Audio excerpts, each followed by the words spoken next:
Chapter 150 Helpers. The first section of the Xiao family had plenty of money.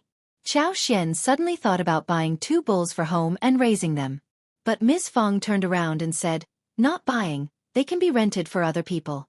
"What about just renting?" Ms. Fang had so much money in her hands, so she was speaking with confidence. She did not care if the money was spent on renting bulls for plowing. Qiao Xian complimented her mother-in-law for being so considerate.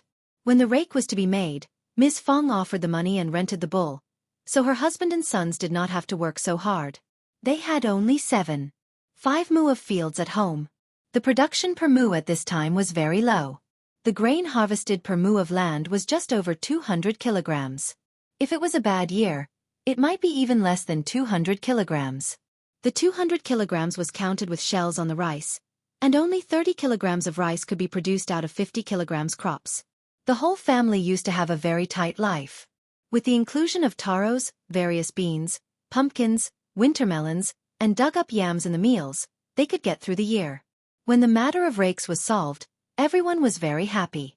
Miss Su in particular, because her husband, who was the eldest son, was always the most tired of all. This year, everything became easier.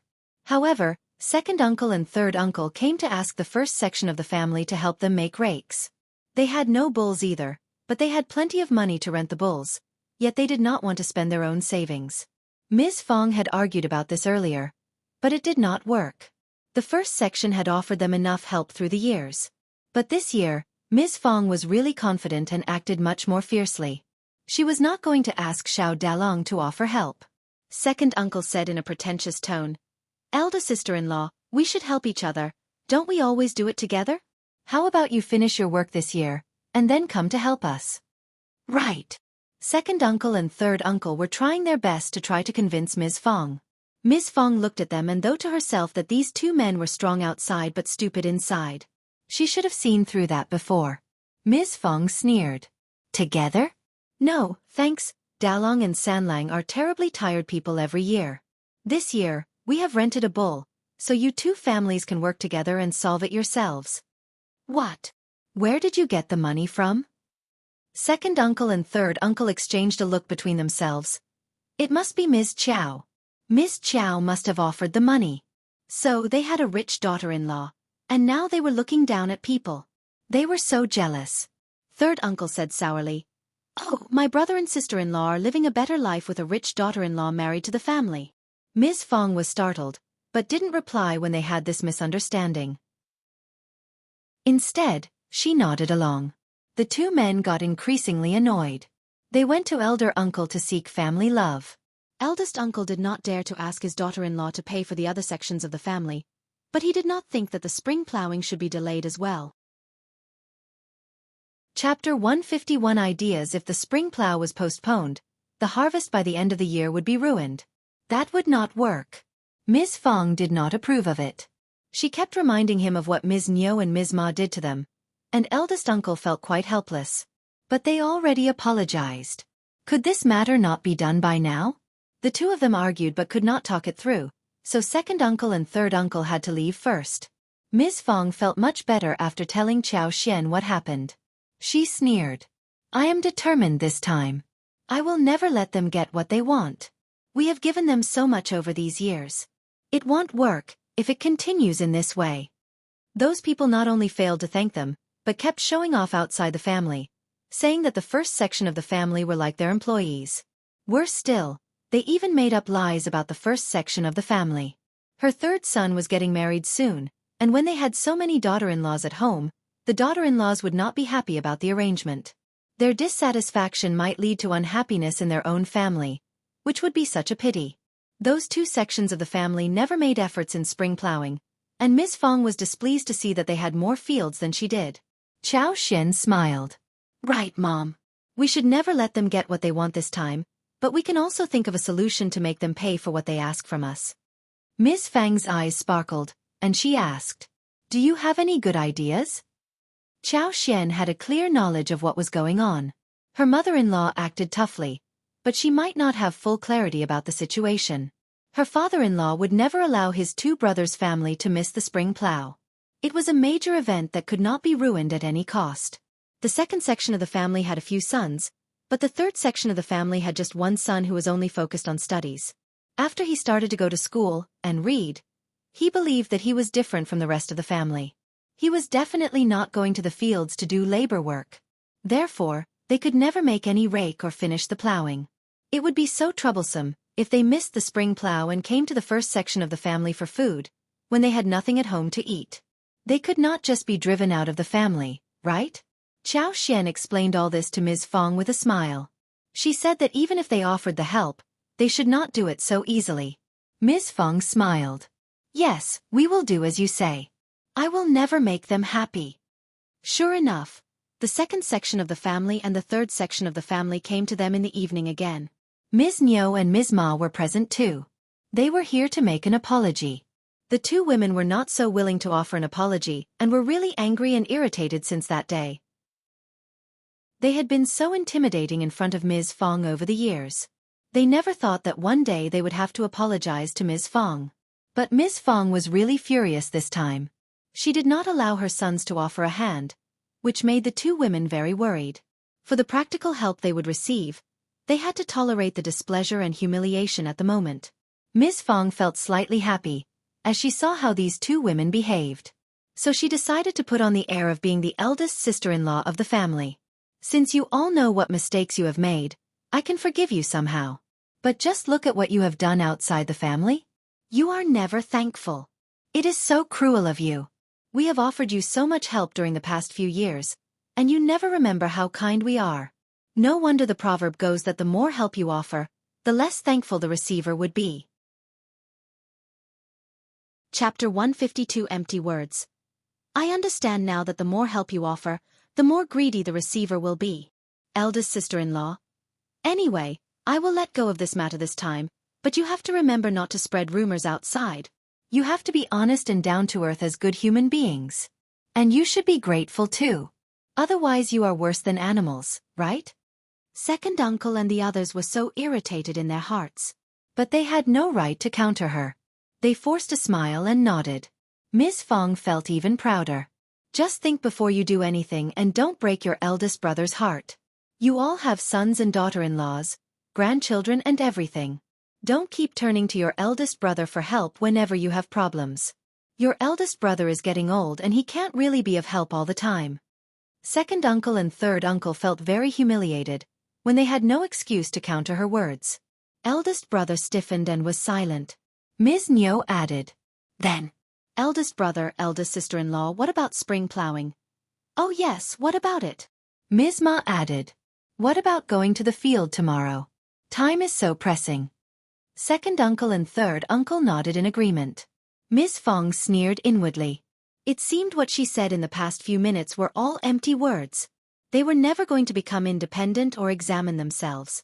They were so used to relying on their eldest brother for everything that they could not change the habit so easily. There were always people who could not change their nature, no matter how the environment changed. Ms. Fang said, We are a family, but we still need to have an account for everything. My sons can't help you for free all the time. Instead, we can make an exchange. Second uncle and the others nodded in agreement. They agreed because the exchange would happen in the next spring plowing time. For now, everything could be agreed upon and then later left behind. Ms. Fang knew exactly what they were thinking, seeing how easily they nodded. She sneered inwardly and added, Since we need to settle it fairly, we will write it down. They were all startled. Second uncle felt very uncomfortable. We are a family. We don't need to make it so serious, right? Why not? Ms. Fang sneered. I don't want to take advantage of anyone. What if some rumor is spread again? I only trust written words. Eldest uncle could not say a word. Ms. Niu and Ms. Ma were so angry. That episode was the bargaining chip Ms. Fang could always use throughout her whole life, right? Actually, Ms. Fang truly planned to do that. They were the ones who betrayed her, no? Second uncle did not want to prolong it any longer, and did not think that it was a big deal, so he said, Eldest sister-in-law is right, just write it down. Ms. Fang added, I won't let you suffer. Your rakes will all be made by us. Second section of the family you have 8 mu of field, third section of the family you have 7. 6 mu of fields, right? So together with rakes, the second section of the family has 19 laborers, whilst the third section of the family will have 15 right. Any problem? Second section of the family and the third section of the family were all dumbfounded. Even eldest uncle was dumbfounded. Ms. Su was startled, and she was about to say something, but could not counter her mother-in-law's authority. She was feeling so hurt inside her heart. Was her mother-in-law giving herself up out of anger? What nonsense was she talking about? Chapter 153. Your words. Her man would get so tired when he had to do all the work. Ms. Su almost cried, with teeth clenched. Sister-in-law, you are sure? If you are so happy about this, we are willing to assist you too. Second section of the family and the third section of the family were very pleased. Ms. Fang looked at them expressionless. Good that you have nothing against my proposal. Duan, fetch the paper and pen and write it down. Okay, Mom. Xiao Yunduan soon got the paper and pen and wrote 2 contracts according to Ms. Fang's opinions. Second uncle and third uncle made a thumbprint on their names respectively. Dalong, Sanlang, get up early to do work, don't forget about the fields. The 2 sections of the family left after getting the assurance. Eldest uncle suddenly felt guilty and he sighed. What are you doing? Why did you agree to take all the work for yourself? My sons are going to get so tired. Ms. Fang sneered. Oh, feeling sorry for your sons? I thought you would be happy. After all, they are your brothers, aren't they? Eldest uncle was struck speechless. You think that your brother and nephews would work hard? Just ask your sons. When do the fathers and the sons actually work? It is all done by our sons. Xiao Dalong laughed as Xiao Sanlang pursed his lips. That is right. Qi said voluntarily. They are even worse than me. Eldest uncle, Ms. Fang threw a look at her sons and daughter-in-laws, as she put away the paper and said, Don't worry, I have my own idea, just go and rest. Ms. Fang also told Ms. Su to tell Dalong not to go to the second section of the family's field the next morning. Ms. Su felt a bit confused, but she never wanted her man to help the other sections of the family anyways, so she nodded in agreement. The next day after breakfast, Qiao Xian asked Dalong, Ms. Su and Erlang to help her work in her medical field. She was going to pay them 20 won a day as before. Ms. Su was very happy when she heard that, especially since she did not have to help the second section of the family. She even felt that her shovel was lighter than before. Qiao Xian had brought the seeds of Noto ginseng and false starwort from Manager Qin, and needed to plant them down as soon as possible. She decided to allocate 2 mu for each of them. There were not many fruit trees at the moment, so they had enough fields empty for herbs. If she was able to get the right buyer, then she could buy some more fields through Manager Qin and expand the planting of medical herbs. Or she could pick some households from the village and rent their fields for mutual planting. Qiao Xian had not forgotten about Chinese fleece flower root. She told Xiao Xiaoqi and Xiao Tao Tao about it as they headed to the mountain together. Xiao Yunduan did not follow along, but asked them to be careful. It was their goal for the day when they entered the mountains. Qiao Xian used her superpower and started the search. She could see everything within a 6 kilometers range. The only shortcoming was that the road became very bumpy as they went deep into the mountains, and they were not fast enough to catch up with the superpower's speed. Qiao Xian was not in a hurry either. She was trying her best, but also needed some luck. She had looked everywhere, as far as she could. If they really failed to find it, then it meant that there was none existing. And that was what eventually happened. Chapter 154. Second and third section of the family. But they found a lot of delicious wild mushrooms, fresh bamboo shoots, and bitter bracken. Moreover, Xiao Xiaoqi also hunted 2 wild roosters. They also found a lot of wild lilies, but they just started to grow before the mature season. Hence, Qiao Xian didn't bother to pull them out. She was going to wait until autumn, as long as she wanted. Wild lilies were not troublesome to find at all. They also found a batch of wild wolfberries. She was very interested in wolfberries, so she asked the brother and sister to take some tender wolfberry seedlings back home. They broke off a bunch of older branches, cut off the leaves and branches. She planned to take them back and place them around the flower field. In the future, they would often have fresh and tender wolfberry sprouts to eat. Wolfberry sprouts were delicious in soups, stir-frying meat, scrambled eggs, salads, and steamed dishes. Also, sprouts would turn into wolfberries as well. Wolfberries could be used to make tea and soup. They also passed a water hole, which was flowing smoothly. There was a long creek running through the mountains, and there were a lot of fish in the pools and ravines. Especially in the water pool, big fish which were longer than a foot could be seen swimming lazily in it. Xianxia and Xiao could not help but drool over the fish which they had tasted before. But for the distance away from home, they would have taken 2 of them home. Xian was quite motivated as well.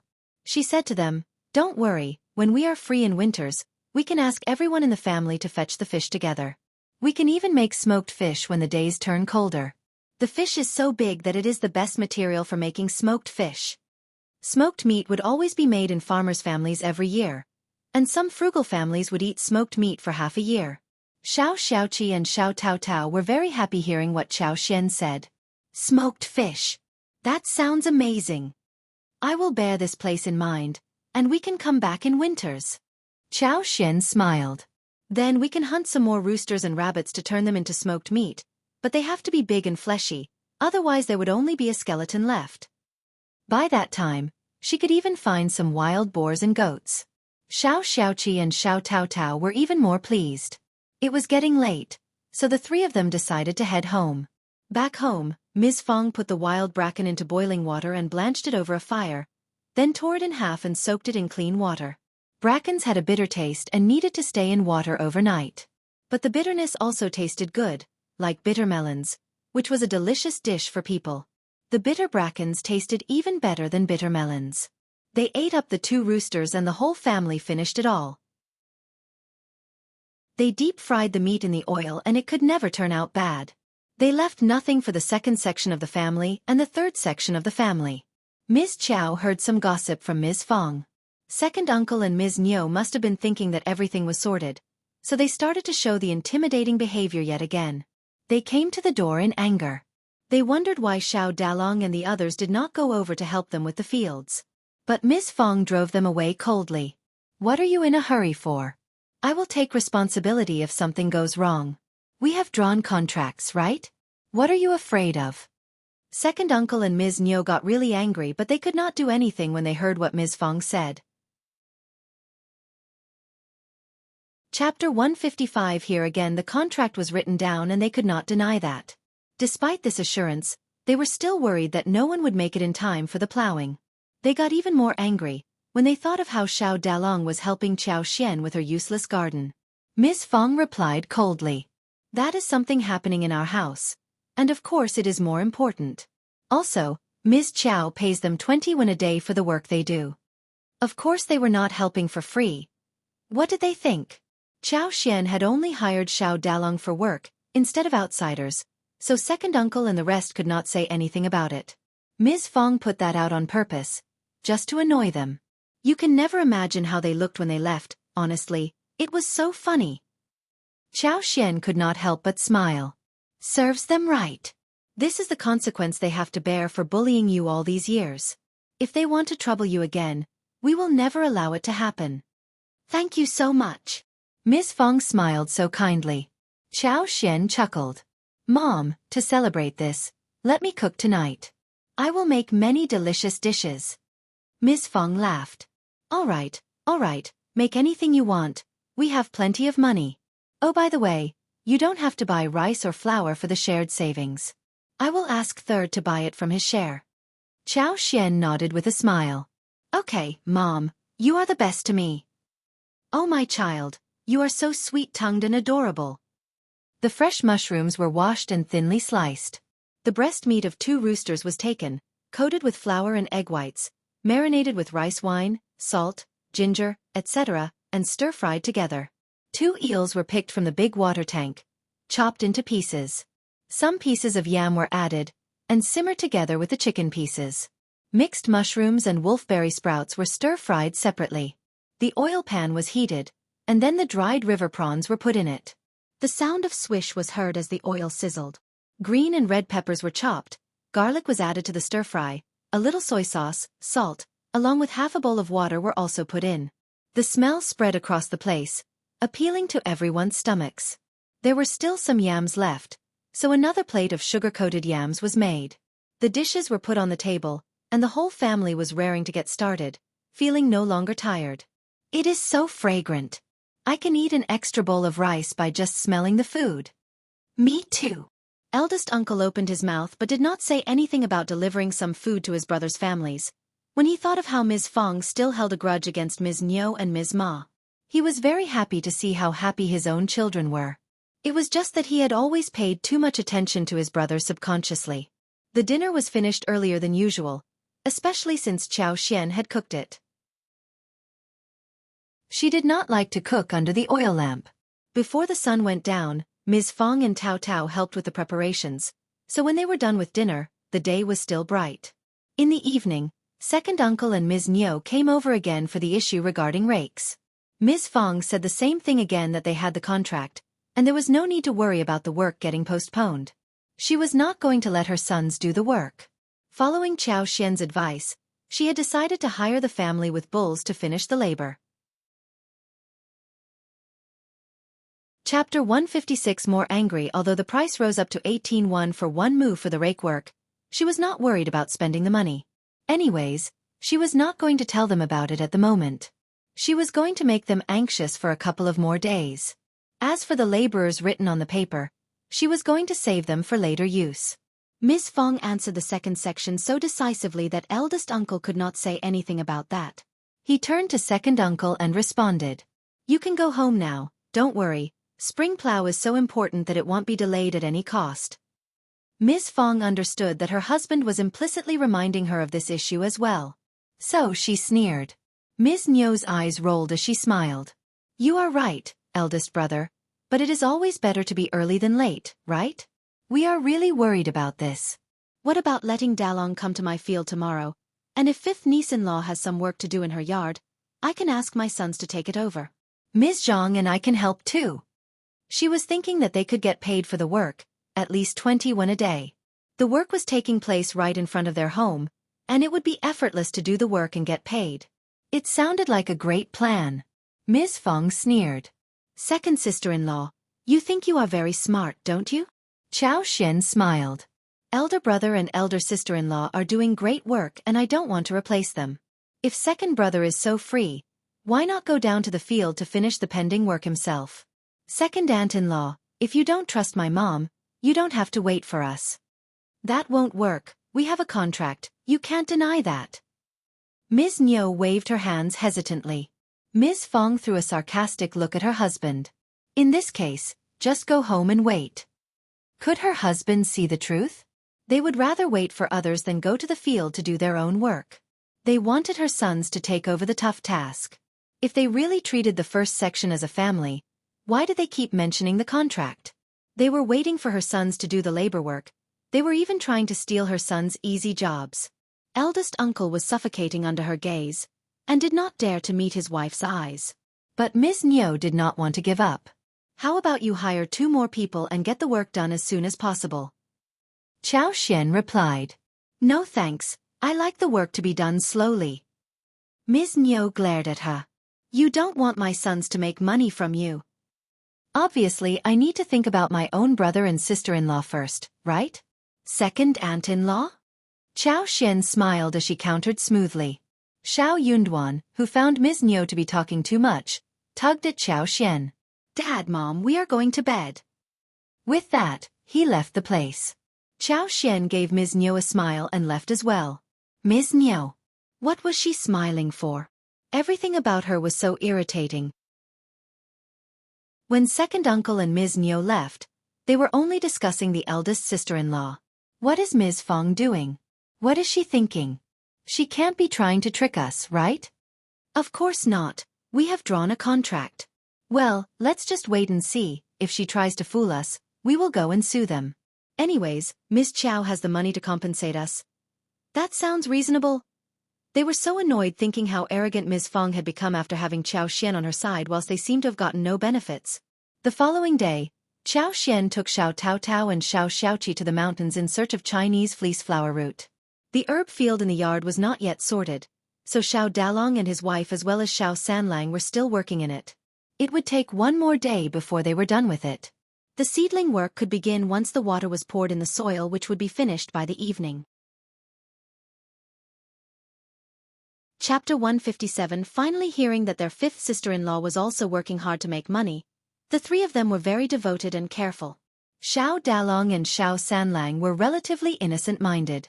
What they needed was to level the field well so they could face their fifth sister-in-law truthfully, especially since she was always very nice to them. But Miss Su had her own ideas. She decided to learn how to plant the valuable herbs so she could try to do it on her own for her family, and earn some extra money for herself, which would make her very happy. Qiao Xian and her team still did not find the Chinese fleece flower root over 500 years old. They found one that was over 100 years old, but it was not enough for her purpose. They found some mushrooms and other mountainous stuff, which they took home. It was in the middle of May, and the mushrooms were barely seen. They were usually available around autumn. High on the cliff, Qiao Xian saw lithophytic orchids, which were quite valuable, but she said nothing about them. They were at a very high and dangerous place, and she did not want Qi to take the risk. Also, she herself could not reach there either. They found 3 more Ganoderma lucidum, one of which was noticed by Xiao Tao Tao. They picked them carefully and put them away. Qiao Xian did not put them into space. She found the other 2, and with the help of her superpower, she delivered them into her space without being noticed. The space was not as greedy as before, and did not steal anything from her. Gastrodia, polygonatum and other medicinal materials were also found. But they were relatively fragmented, and the pharmacies may not accept them. Hence, they gave them up to avoid wasting time. They even saw a herd of over 20 to 30 wild goats walking by, eating grass, which made Xiao Xiaoqi drool. But the flock was very far away, and they did not have time to capture them, otherwise he would have been able to hunt and take one home. The flesh of wild goats was tender and tight. What a pity! Qiao Xian smiled. There are numerous animals in the mountains. Don't be sad. We will always run into them. But, are you capable of hunting such a large-sized wild goat? Xiao Xiaoqi smiled. Of course I am. I am not afraid of wild boars as well. I got 1 wild boar last year too. But honestly, we have barely seen any wild boars in the mountains this year. Wild boars were not rare wild animals, and could be seen every now and then. Some were tough and strong, which were beyond Xiao Zioqi's reach. He only went out for those which were manageable. Wild boars had very thick skin. They were ferocious and angry, not very easy to capture. Qiao Xian would not tell him that there were many wild boars around, and that she had actively tried to avoid running into them. She just smiled and said, "It is good that we haven't run into wild boars, they are so scary. You need to avoid them too, in case you come across them. You don't have to hunt them down. Your safety is more important." Xiao Xiaoqi felt warm in his heart, and nodded. Yes, I will be careful. The following day, they finally found 2 Chinese fleece flower roots that were growing together. Qiao Xian could tell that one of them was more than 500 years old whilst the other was around 400 years old. Overjoyed, Qiao Xian led Xiao Xiaoqi and Xiao Tao Tao to dig them out. The 2 Chinese fleece flower roots were entangled with vines, so they cleared away a large side of the vines, and the land around them, before digging them out carefully. It took them over 2 hours to get the 2 Chinese fleece flower roots out. The plants were old, but not very heavy. Both of them were around 2.5 kilograms, but did not resemble the figure of human beings. Chapter 158. Good thing she intended to give the one over 500 years old to Xie Jingrong, and handed over the other one with Xiao Xiaoqi for future use. Actually, she wanted to put it in her space. A 400 years old Chinese fleece flower root should be considered as treasure. Her space would not reject it, right? Xiao Xiaoqi and Xiao Tao Tao followed whatever their sister-in-law said. They were so lucky that they not only found Chinese fleece flower roots they needed, but also another good thing called Chinese Masona. Chinese Masona belonged to the family of grass, but could grow very high, sometimes as tall as an adult. The twigs were tender, and the leaves were oval-shaped, bigger than a thumb. The color was dark green, and fruits grew out of them, sweet and edible. Ripe fruits would turn black, and they grew in a cluster of more than 10. Each of them was as small as the eyes of a carp. The leaves as well as the ripe fruits would give off a fresh grassy smell when bitten in the mouth. The leaves of Chinese Masona were first mashed, then wrapped with cotton gauze, rubbed with water in a pot, and the juice obtained was filtered and left for a while. A natural pure green jelly could be made in this way. When the jelly was served in the bowl, with some honey as well as mint water, it would become a really good snack for hot summer. If they could find saltpeter and make ice out of it, then the snack would taste much better, by adding some chopped ice in the jelly. When she had enough people working for her, she would open a dessert store. Qiao Xian chopped a large bunch and decided to plant some Chinese masona in her flower field. She could even make jelly as a snack whenever she had time. She thought of another thing that could be used to make jelly, namely the creeping figure. The creeping fig was a far better option to make jelly than Chinese masona. When ripe creeping figs were dried, the small seeds inside could be collected and grounded for making jelly. It was much easier to make and store that. But the creeping figs would only ripen in August and September. At this time of the year, the creeping figs were just beginning to bloom. The creeping figs were growing wildly and broadly, and could be found easily. She would focus on this business in a couple of days and bring them home too. That was a plant that could survive easily, as long as their vines were well planted. Satisfied, Qiao Xian asked her siblings-in-law to get ready to go home. Xiao Xiaoqi and Xiao Tao Tao were both very motivated when they heard that the Chinese masona could be used to make something tasty. They put the cut branches on their backs directly. Xiao Yunduan could not help but admire his wife's good luck. She had really found what they needed. Darling, we will deliver it to the town tomorrow. I believe that young Master Xie wouldn't have left yet. We can give it to him face to face. Xiao Yunduan nodded with a smile. Sure. He was going to keep her company on their trip to town, especially when she was meeting those two men. Ms. Fang did not know the details, but seeing that they had found what they wanted, she was very happy for them. Xiao Yunduan and Qiao Xian were unaware that the day they ran into Xie Jingrong and Yuezheng Xiao, they also ran into Strategist Lu, who was working for County Magistrate Qiao. Strategist Lu greeted the two of them politely, and even mentioned that he was trying to help them to find Chinese fleece flower root over 500 years. Xie Jingrong had not wanted to bother County Magistrate Qiao, so he had never mentioned this to him, but County Magistrate Qiao got to know about it for some reason. Chapter 159. Tricky Xie Jingrong, who had been thinking that one more helper might work better, expressed his gratitude politely but refused his help. He stressed repeatedly. Please tell Officer Qiao that it is my private affair, and it is a big taboo to use public forces to deal with private matters. It is not good to hire so many people, otherwise I will feel really guilty about it. Those senior people in the family would blame me for it too. Strategist Lu was startled as he smiled and nodded. You are right, absolutely right. Young Master Xie, don't worry, I will never deal with private things using public forces, never. Strategist Lu informed County Magistrate Qiao about it, and the magistrate had to drop the idea of getting the staff to search for the plant or putting up the poster of offering prizes to those who found it. But he was not going to drop the idea of sucking up to the Xie family. So, he dispatched a few servants and several trustworthy policemen to seek the same in the mountains. Then, he gave Strategist Lu some money to look around the mountains with some reliable villagers. He even stressed that the young Master Xie did not want this known to others, so everyone who was looking for the Chinese fleece flower root should stay low-profiled rather than shout around, otherwise they would be punished. Officer Qiao said to Madame Qiao happily, there are so many mountains in the county. I believe that with so many people going into the mountains, they will definitely find one Chinese fleece flower root over 500 years old. If we find it, County Magistrate Qiao started to dream as his eyes sparkled. I heard that young Master Xie is planning to give the plant to Madame Xie, which should be a huge favor they would owe us. The Xie family and the court in the capital were very related to each other. The Xie family had enormous contacts in the capital, and Xie Jingrong's grandfather was a lord who was in grace. It would be easy for him to get a position in the capital when he did this favor for that man. Madame Qiao got excited as well. She crossed her fingers and said, Please, Buddha, please give us the blessing. If it happens, all will work out so well. Madame Qiao's eyes rolled as she smiled. 500 years or 400 years, or less, the year is not fixed. It is just a Chinese fleece flower root that is old enough. As long as we can find one that is over 100 years old or just 50 years old, the Xie family would owe us a big favor anyway. That was such a treacherous thing to say. It basically meant that no matter whether the thing found was right or not, since they made some effort, they should receive some favor. Officer Qiao's eyes sparkled. He laughed. That is a good idea. After all, he was really willing to help young master, but it was never easy to find a Chinese fleece flower root over 500 years old. If he managed to find one less than 500 years old, it could still be handy for young Master Xie. It was the effort he was exerting.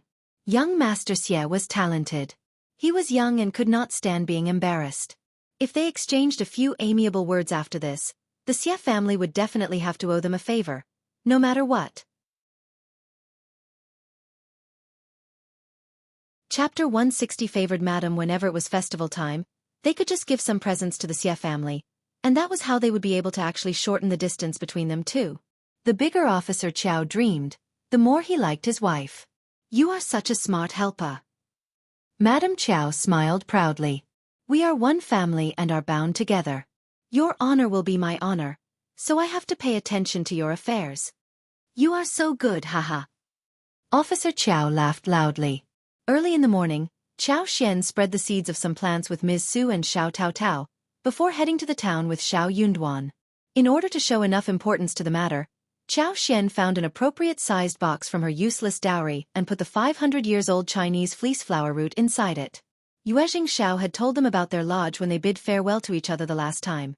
So Xiao Yunduan and Qiao Xian headed directly to the hotel once they reached the town. Yuezheng Xiao and Xie Jingrong had been resting at the hotel due to the strenuous mountain climbing a couple of days ago. Hearing about their visit, Yuezheng Xiao smiled and asked his servant to invite the couple in. Xiao Yunduan and Qiao Xian were here to deliver the Chinese fleece flower root. Xie Jingrong was overjoyed and also surprised. He thanked them again and again after seeing the large-sized, fresh-smelling plant, and headed to Mingren Tang along with them for Manager Qin to identify the age of the plant. Manager Qin was dumbfounded as well. He had never expected that they really could find the Chinese fleece flower root. He had dispatched many people from the pharmacy, and entrusted experienced hunters and farmers to go into the mountains, yet everyone failed to find anything. These two were just so lucky. Manager Qin exclaimed in joy when he saw the size. I have seen many Chinese fleece flower roots. This size should definitely be over 300 years old. Xie Jingrong looked very happy. 300 years old would be okay. If 500 years old one could not be found. Qiao Xian smiled and said calmly, Manager Qin, look carefully again. Okay. Manager Qin nodded and started to observe the roots and stems carefully, trying to distinguish every single detail. They had no other devices to test the age, and the manager had to discern it with only his eyes. Over the years, he had become very good at distinguishing the plant's age. 15 minutes later, Manager Qin nodded with a flushed face. All right, this Chinese fleece flower root is definitely over 500 years old, no doubt. Really? Let me take a look at it. Yuezheng Xiao and Xie Jingrong spoke up simultaneously. One of them thanked Xiao Yunduan and Qiao Xian out of politeness, whilst the other looked at the Chinese fleece flower root curiously, as if hoping that it would bloom. That was a Chinese fleece flower root over 500 years old. It was such a rare thing. The entire group was happy after they left Mingren Tang.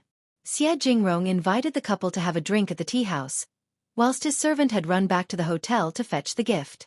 Soon the servant came over. Xie Jingrong opened the brocade box, and there was a jade lying in an apricorn-colored brocade. It looked so white and pure, showcasing some bright circles around it. It was definitely not cheap. Xie Jingrong smiled. Thank you so much, young Master Xiao and Mrs. Xiao. If you ever need my help, please bring this jade to the Xie family, and I will do all I can to give you a hand. Chapter 161. Qiao Xian's used the Xie family was going to use the Chinese fleece flower root to put in the medicine for Madame Xie. Money was never going to be enough to pay back this favor. That was why Xie Jingrong offered something else. He could tell that the couple did not lack money, or at least, they were not worried about wealth. Xiao Yunduan was the cultivated talent and he was going to participate in the examination next year. Maybe he could go further than that. At that time, he probably would need the Xie family's help. The Xie family would be willing to give him a hand, as long as it was legal. That was why he gave them the jade, which was precisely what Xiao Yunduan and Qiao Xian needed more than anything else. If it had been a hunter who delivered the Chinese fleece flower root, he would have offered him the money. Xiao Yunduan and Qiao Xian were glad. The Xie family was a noble family and young Master Xie knew exactly what they needed. Thanks. Xiao Yunduan accepted the gift generously. He did not need it, but Xiao Xian definitely wanted it. If Officer Qiao and the whole family were to treat her badly in the future, Xiao Yunduan would definitely make use of this jade. Officer Qiao was a clever man, and he would never expect that a concubine's daughter could ever make the Xie family help her. Xie Jingrong exchanged a few polite words and developed some good feelings towards Xiao Yunduan. He really liked people such as him, who were sharp and direct. Yuezheng Xiao smiled. Now that the goal is achieved, we are relieved. I will treat you both for lunch today. Xie Jingrong nodded alongside. Xiao Yunduan and Xiao Xian did not turn them down. Xiao Xian had the intention of befriending them, whilst Xiao Yunduan had no intention of cutting off the relationship, so the couple accepted the invite graciously. The four of them ate lunch at restaurant Yanhe before Xiao Yunduan and Xiao Xian left. During lunchtime, Xiao Xian reached an agreement with Yuezheng Xiao, telling him to wait for a little longer, since she had a commodity to show him. She wondered if he was interested. Yuezheng Xiao was very interested and accepted the proposal directly. When they went home, Xiao Yunduan gave the brocade box to Xiao Xian. You can keep it. Xiao Xian smiled. Really, for me? I think that you need it more than I do. I trust that you can become a recommended man. What if you get bullied? You can keep the jade. This can ensure that everything goes fairly in the future. Xiao Yunduan felt his heart become warm. He smiled gently. No one would dare to do anything about the village examination, and I barely go out or have any conflict with anyone. You keep it, so you don't have to be at the mercy of Madame Qiao and her daughter. Xiao Xian accepted the brocade box after hearing that. Okay, I will keep it, and we will use it when needed. Xiao Yunduan felt really comfortable when he heard her saying, we. He nodded with a smile. Okay. Xiao Xian smiled. I will stop here. I need to do some work. You should get back to your studies. I am going to make the commodity and show it to young Master Yuezheng. If he likes it, we will have another way of making money. The more money they had, the wider the road would be, and the stronger they would become as well. In this way, she would be able to get rid of the Qiao family permanently. Also, she was going to live more happily as well. Chapter 162 Lipsticks. Xiao Yunduan smiled. Okay, go ahead. He had no idea what other strange thing she was going to work upon. Xiao Yunduan was confused. Exactly how many strange books had she read? Xiao Xian was about to say something when she ended up smiling. Then I will be off now. Saying so, she ran away. She had no time to waste. There was only half a day left. Xiao Xian asked Xiao Tao Tao to give her a hand. Xiao Xiaoqi joined them too, when he saw them in a frenzy. The three of them came to the floral field, and plucked pink roses. There were 3 colors of roses, pink, rosy and orange. Xiao Xian had used her superpower secretly, so the flowers bloomed and the fragrance became stronger. It was the flourishing time for the roses in May. Xiao Xian had tried to keep control of the growth, yet she could not control nature's vitality too much. Moreover, she needed to get down to making lipsticks as soon as possible. If she used her superpower, the roses would keep blooming until the end of June. Apart from these, there were China roses which bloomed throughout the year. Soon, they would also witness pomegranate flowers. Those were enough for her to make lipsticks. It was very easy to pick flowers, and the brother and sister soon had a basket filled with flowers. They poured the flowers into the basket next to Xiao Xian before going back to pick some more. Xiao Xian grabbed all the petals and put them into another basket. Then she put the petals into jars, one handful after another, grinding them. The juice was extracted, filtered and mixed with the beeswax in a jar, while some almond powder bought from the pharmacy as well as some seed oil which had been laced with her superpower was put inside. She stirred it smoothly. Then she poured the liquid into a mold, and smoothed away the top. After that, she carefully put the whole thing into the lipstick tube, and zipped up the opening. With that, 1 lipstick was done. Xiao Xian had the itch of using that lipstick immediately. It looked smooth and bright, fresh and tender, giving out the fragrance of roses. Perfect. It took almost 2 hours before the whole thing was done. It was evening when the first batch was finished. In the end, they had 12 tubes of lipsticks. They all had the same color, a beautiful deep pink shade. She was going to fetch red roses, and deep red-colored China roses as well as orange color roses for another batch respectively. With that, all the samples would be done. She was going to mix the color so different shades of lipsticks could be made. And she could even make use of different kinds of mountain flowers, wild flowers growing in different seasons for all kinds of lipsticks. Xiao Xiaoqi and Xiao Tao Tao were confused when they saw the strange thing that their adorable fifth sister-in-law had made. Fifth sister-in-law, what is it? Is it for fun? Xiao Xiaoqi asked after some time. It was not food, apparently, but was it a toy? How could it be a toy? Xiao Xiaoqi really could not fathom what it was. Xiao Tao Tao blinked in confusion as well. Qiao Xian smiled. That is called lipstick. Same as a blusher but for lips. Xiao Xiaoqi was still confused, but Xiao Tao Tao's eyes brightened. Aha! She finally realized what it was. Fifth sister-in-law, is it for lips? It looks so good, beautiful and convenient. Xiao Tao Tao cheered excitedly. Chapter 163 Achievements. No girl could resist such a novel thing. Xiao Tao Tao's eyes sparkled as she looked at the lipsticks in Qiao Xian's hands. She could not help but feel excited. Her eyes were conveying only one thing. She really wanted to try it. Tao Tao is right. Qiao Xian said, we can make some more these days. Tao Tao, I will give you one of each color, as well as 41 a day for all your hard work. Thank you, fifth sister-in-law. Xiao Tao Tao cheered. I don't need a salary, these lipsticks will be enough for me. She had hoped to get only one, because she knew that lipstick would be expensive and it would be sold for money. But she did not dare to say a thing. She would like one in each color, because the lipsticks looked really beautiful. You are working for me, so you should be given a salary. My sister-in-law should be dressed pretty and wear beautiful makeup. Qiao Xian laughed. Xiao Tao Tao flushed out of shame. You are laughing at me. No, I am not. You are very beautiful and the lipstick will make you look even more so. The two girls were talking happily among themselves, but Xiao Xiaoqi was still confused. After a long while, he found himself remarking. So, this lipstick is to dab the lips, but that would make people look like monsters. Xiao Xiaoqi could not understand the concept of lipstick. What do you mean? You know nothing. Xiao Tao Tao glared at him. Lipsticks work better than lip flushers. It is a very good thing. Xiao Tao Tao looked obsessed. Fifth sister-in-law, you are so clever and so capable. Xiao Xiaoqi.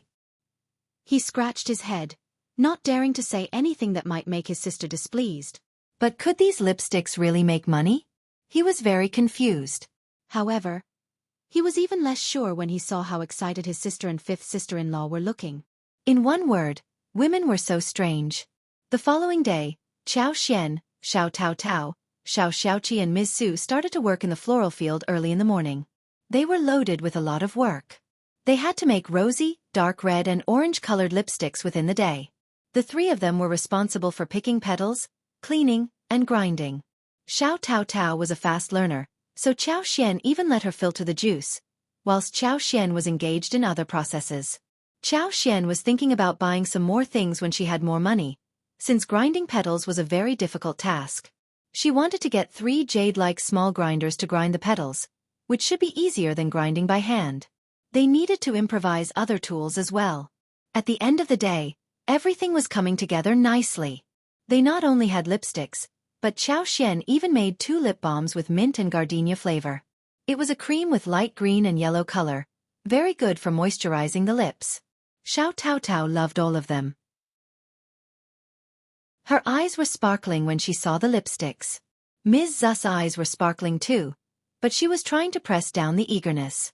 She could not afford to use such a thing, and would feel embarrassed if she applied it. She could ask the fifth sister-in-law for 1 lipstick and put it on in her room. The lip balm was also enticing, which should be good to put on since it was transparent. Qiao Xian was quite generous. She gave each of them 1 lipstick of every kind. Xiao Tao Tao cheerfully accepted them with gratitude.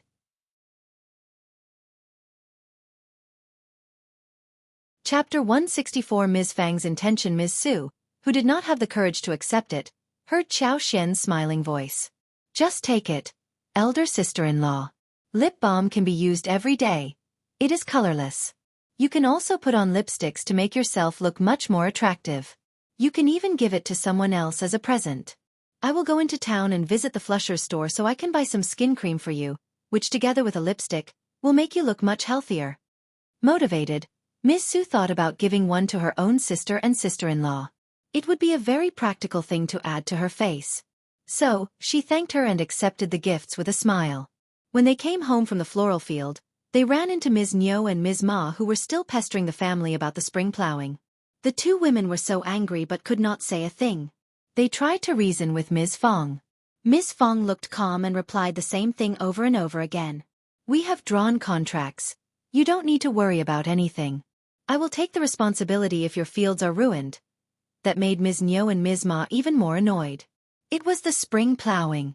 What if the plow is postponed and they had nothing to harvest before autumn? They would have to starve. Of course, they were really anxious. What was Ms. Fang planning?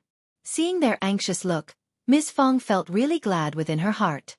She was going to make them become even more anxious, so they would have no heart to eat or sleep. Seeing Qiao Xian return, Ms. Ma could not help but throw her temper at her. What are you doing outside every day? No daughter-in-law should behave like this. You are so ill-mannered. Qiao Xian chuckled and blinked. Third aunt-in-law, my mother-in-law approves of my idling outside. She loves me. Ms. Fang sneered and snorted.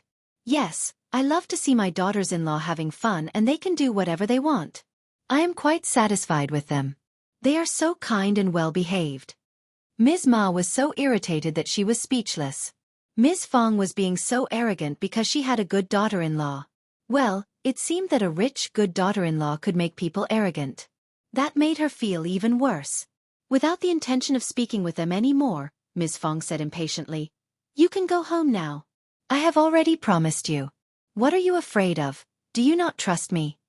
Ms. Niu forced a smile. That is not true. Well, okay then. Ms. Niu. We will wait until you fulfill your promise. You won't starve us, right? Otherwise, we will have to come to your home to eat. Ms. Fang laughed. Are you still asking again when you know about this already? Ms. Niu. Ms. Fang added. But you are wrong. I have only taken responsibility for your rakes. Not anything else. Don't come to me no matter whether you have food to eat. You can't keep taking advantage of us all the time. Ms. Niu was stuck in words. When the two women left, Qiao Xian told Ms. Fang about lipsticks. Ms. Fang did not have much knowledge of it except that it did look exquisite and made her speak highly of it. It is going to sell well, right? Qiao Xian nodded. Definitely. Cheerfully, Ms. Fang said, Okay, only you are able to come up with an idea like this. Keep the money well and don't tell anyone. Of course, Mom. Ms. Fang smiled and stressed that to Ms. Su, who promised her as well. She was not going to counter her mother-in-law. Chapter 165 Bad for Money. Although she was very jealous of her fifth sister-in-law who kept making a lot of money, she knew pretty well that she was not capable enough to do the same all by herself. Therefore she was envious, yet happy in the present situation. After all, when fifth sister-in-law made a fortune, she was benefiting from it too. Moreover, fifth sister-in-law had told her that there would be numerous tasks for them to do in future, and she would be paid for all the work, like the 40 she received today. She gave 21 to the shared savings, and the remaining 21 was left for her. Qiao Xian was cooking dinner tonight as a celebration of what they had achieved in the daytime. They still had 1 duck remaining at home. They bought 2 ducks a couple of days ago, one for the Dragon Boat Festival, and the other one was kept for this day. The duck meat was minced, and the garlic sprouts and green peppers were chopped. The peanuts in the rice pot were fried until they became crispy. Then the peanuts were smashed and stir-fried together with the rest. Some steamed buns were also made which could be eaten with the fried duck meat. The others were cut into slices and stewed with the sun-dried bamboo shoots for soup.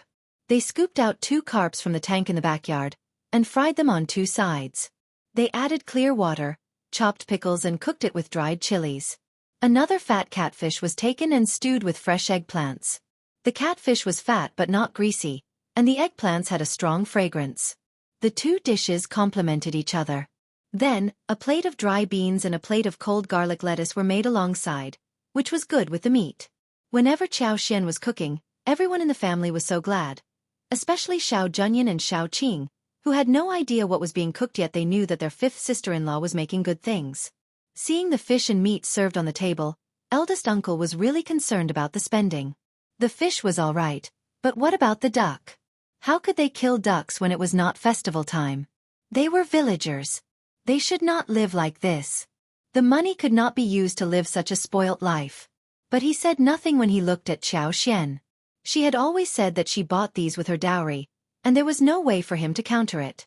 Therefore, he could only eat the food and feel guilty for his brothers. The following day, Xiao Xian asked Xiaoqi and Xiao Taotao to accompany her to the town. She did not want Xiao Yunduan to come along. Xiao Yunduan's main mission was to study, and he could not possibly travel with her all the time. Also, he did not have to go along this time. She had told Yuezheng Xiao that she would bring the lipsticks to him, that was all. She was determined that Xiao Yunduan had to agree to her proposal. He kept reminding her to conceal her face so the Qiao family would not notice her. The three of them entered the town and went to the hotel. Xiaoqi and Xiao Taotao had never met such handsome and noble-looking young masters, so they felt a bit restrained. They were both dumbfounded. Xiao Xian stabilized them. She needed their help in the future, and needed to bring them along to experience the world so that they could gradually get better. It was normal for village people to meet city noble young masters and react like this for the first time. If she needed to broaden their horizons, she would need them to move around more often. "What have you brought for me, Mrs. Xiao? Let me have a look," Yuezheng Xiao said happily. He was very curious.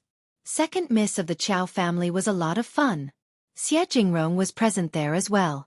He was curious too, but he was not as unrestrained as Yuezheng Xiao.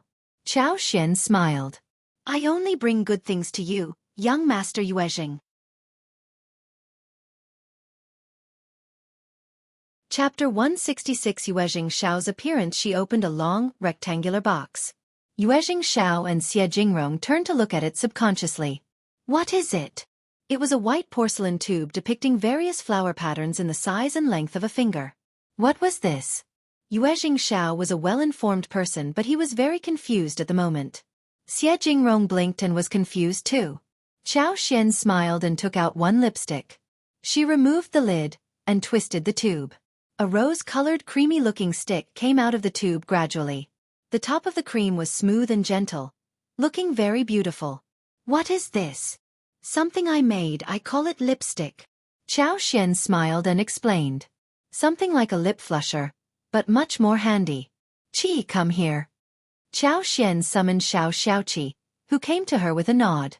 She had a husband and Tao Tao was also a maiden, so she could not possibly show her hand generously to other men. It would make her look less virtuous. So, Qi had to do that work. Xiao Xian pulled Xiao Zioqi's hand. She told him to make a fist and pasted it over the back of his hand. A touch of shining rose color could be seen. "Look at this, young master Yuezheng. Isn't it convenient? I have other various colors apart from this. Also, don't worry, all the materials used in this are safe. They can be put on without any concern." "This is so wonderful. It is great." Yuezheng Xiao was born in a business family which did not deal with cosmetics, but he could tell that the goods in front of him were going to be really popular. His eyes sparkled, and he got excited. He could imagine that once this thing called lipstick was put out in the market in the city, it would draw the attention of many noble ladies, madams and girls. This looked much better than lip flushers. No one would want to use lip flushers when they had a tube of this. Yuezheng Xiao was a straightforward person, so he said to Xiao Xian, "Mrs. Xiao, I will take all of your lipsticks. Give me as many as you have currently. We can also sign a contract where I want you to supply your lipsticks just to me. Don't worry, I will give you the best price. You will not be tricked, I promise."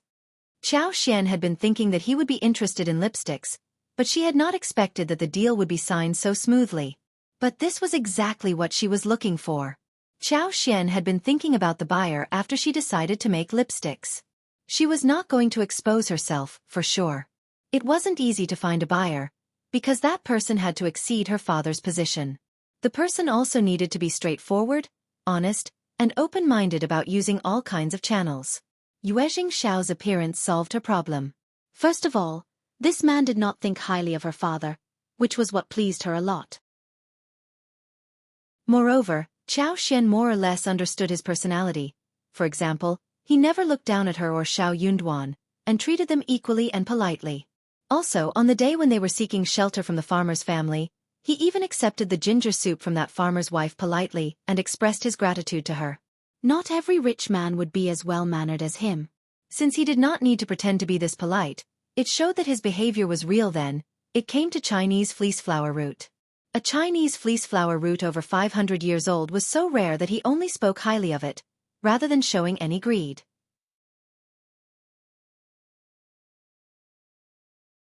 Chapter 167. Straightforward people. Qiao Xian believed that no one was better suited than him as her collaborative partner. Since he was being straightforward, Qiao Xian was going to be the same too. She said with a smile, "Okay. I don't have sales channels, and I want to work with young Master Yuezheng as well. I just have one condition, that you should never tell anyone that I am your supplier, especially not my father and my lineal mother." Yuezheng Xiao nodded in agreement. He had already noticed that she did not have a good relationship with her lineal mother and sister. He checked lipsticks of other colors as well as the lip balm which could be used by everyone. He was very surprised. Qiao Xian smiled and took out 2 smaller brocade boxes, each of which held 2 lip balms, and gave them to Yuezheng Xiao and Xie Jingrong. "These are just small things, don't dislike them." Yuezheng Xiao laughed and accepted the box, as Xie Jingrong lowered his head and expressed his gratitude. Both sides included straightforward people, and that made the deal go smoothly. Soon they came to an agreement. Yuezheng Xiao would supply them with the lipsticks tubes, and would also provide porcelain, jade, crystal for the tubes so that they could look better. He was also going to hire some designers to make the patterns on the lipstick tubes. Qiao Xian could not ask for anything more. She told him to build some tools, which Yuezheng Xiao accepted directly. He did not intend to charge her for any of this. Yuezheng Xiao paid 2 liang for 1 lipstick to Qiao Xian, but the price was going to be kept fluid in the future. It would change according to the market, and could be adjusted every half a year. Qiao Xian had no objection, because all these conditions were very good for her. Qiao Xian expressed her gratitude for the pricing of 2 liang per lipstick. Lipsticks were handy compared to the lip blushers, but they were not very precious. They were just novel items. Therefore, the pricing had to be reasonable. Also, Qiao Xian did not spend much on making these lipsticks. She used her own flowers and beeswax. The labor fee was the biggest expense, but 2 liang for 1 lipstick was already well enough in her budget. Yuezheng Xiao would sell each lipstick for 4 or 5 liang. Moreover, he would raise the price of the lipsticks when they were sold in the capital or flourishing cities in the south. But he also needed to make an account of the cost he was going to spend on the process. At the moment, this was the most suitable way for Qiao Xian to earn money. Since the deal had been made, they signed the contract directly and came to an agreement regarding the delivery time of the first batch of goods. Qiao Xian had 50 lipsticks and lip balms in 4 colors this time. She gave them all to Yuezheng Xiao as gifts. She was giving them full-heartedly for the purpose of marketing. These things were expensive for others, but for her, she had not really spent any money on them. It was a good way for her to obtain the favor of Yuezheng Xiao and the Yuezheng family. She intended to have a long-lasting business with the Yuezheng family, since he had a huge supply channel. Yuezheng Xiao and Xie Jingrong were startled by her generosity. These boxes were worth 100 liang. Even in the noble family, 100 liang was not a small figure, and noble young masters with a relatively ordinary position in the family would only have 10 or 20 liang every month. For farmers, 100 liang was not a small figure. Qiao Xian gave it out just like that? They could see that she was not being polite on the surface. Yuezheng Xiao could not help but admire the generosity of this lady. He felt lucky inside his heart, and whispered to himself that Mrs. Xiao was a good business partner that one would not find so easily. Chapter 168. Nice to fifth sister-in-law. Yuezheng Xiao did not want to take advantage of Qiao Xian. In the end, Qiao Xian accepted 50 liang, half for each box, showing sincerity to both sides. Yuezheng Xiao could not help but smile. "All right, Mrs. Xiao, if you have other proposals, please consider me as your business partner first. I promise that you will never be tricked or treated unfairly." Qiao Xian smiled. "Great, young Master Yuezheng. I don't have any other business partner, apart from you. I can't just establish business relationships with anyone easily." Yuezheng Xiao laughed. "That is true. He said that he would visit her home someday, and Qiao Xian agreed readily. There was nothing interesting around Shading Village, and he would naturally not come over. Qiao Xian thought that it was just polite words, so she just said yes. Without Xiao Yunduan around, Yuezheng Xiao did not ask Qiao Xian to stay for lunch. So Qiao Xian left with Xiao Xiaoqi and Xiao Taotao soon afterwards. The brother and sister were still in shock. Xiao Taotao was especially in a daze. After a while she mustered her courage and said to Qiao Xian, "Fifth sister-in-law, when I reach home, I will return the lipsticks and lip balms to you. I will keep the used ones, because I never knew it would be so valuable, otherwise she would not have taken in so many of them." 2 liang for one. Not 2 qian or 21, it was for 2 liang. Just keep them. Qiao Xian interrupted her before she finished her words. She smiled as she took her hands. "It is not expensive for us. Also, we have plenty of money right now already, don't we? But we can make them easily. If you like them, just keep them, no worries." Xiao Taotao thought for a while and believed that she was right. She really loved those lipsticks, and did not want to give them back. She smiled bashfully. "Then I will keep them.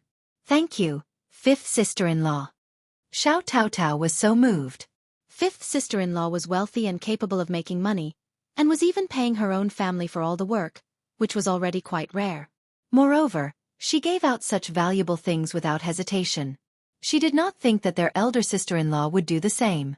So, she was going to be very kind to her fifth sister-in-law. Qiao Xian smiled. "You can tell Mom about this matter, but not others, all right? We have many opportunities to make money, and you may be in charge of making the lipsticks. I will teach you, and you should focus and learn properly." Hearing Qiao Xian's words, Xiao Taotao was shocked. Xiao Xiaoqi was shocked too. "But fifth sister-in-law, that is your money-making idea. How can you teach me the method?" Xiao Taotao panicked. Xiao Xiaoqi nodded too. Honestly, craftsmen only passed on skills through generations, and even if they needed disciples, the disciples would need to work for years as slaves before being able to get the real knowledge. More so, the master would never give out the knowledge unless he was satisfied with the disciples. But fifth sister-in-law was ready to pass on the knowledge so casually. Qiao Xian was not dominated by the values and ideas in this era, and she laughed. "Of course I am passing it on to you. I would be very grateful if you could help me in doing this business."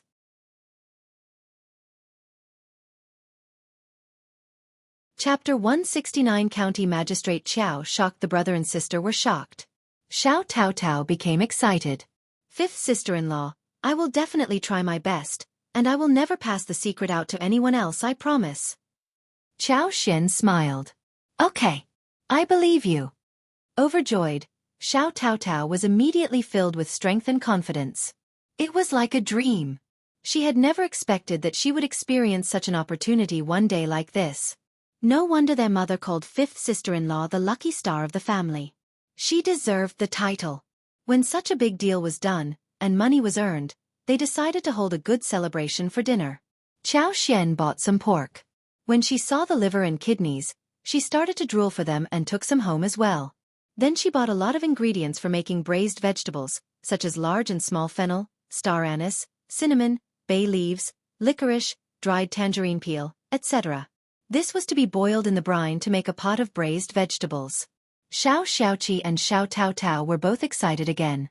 The fifth sister-in-law is going to make delicious food to eat.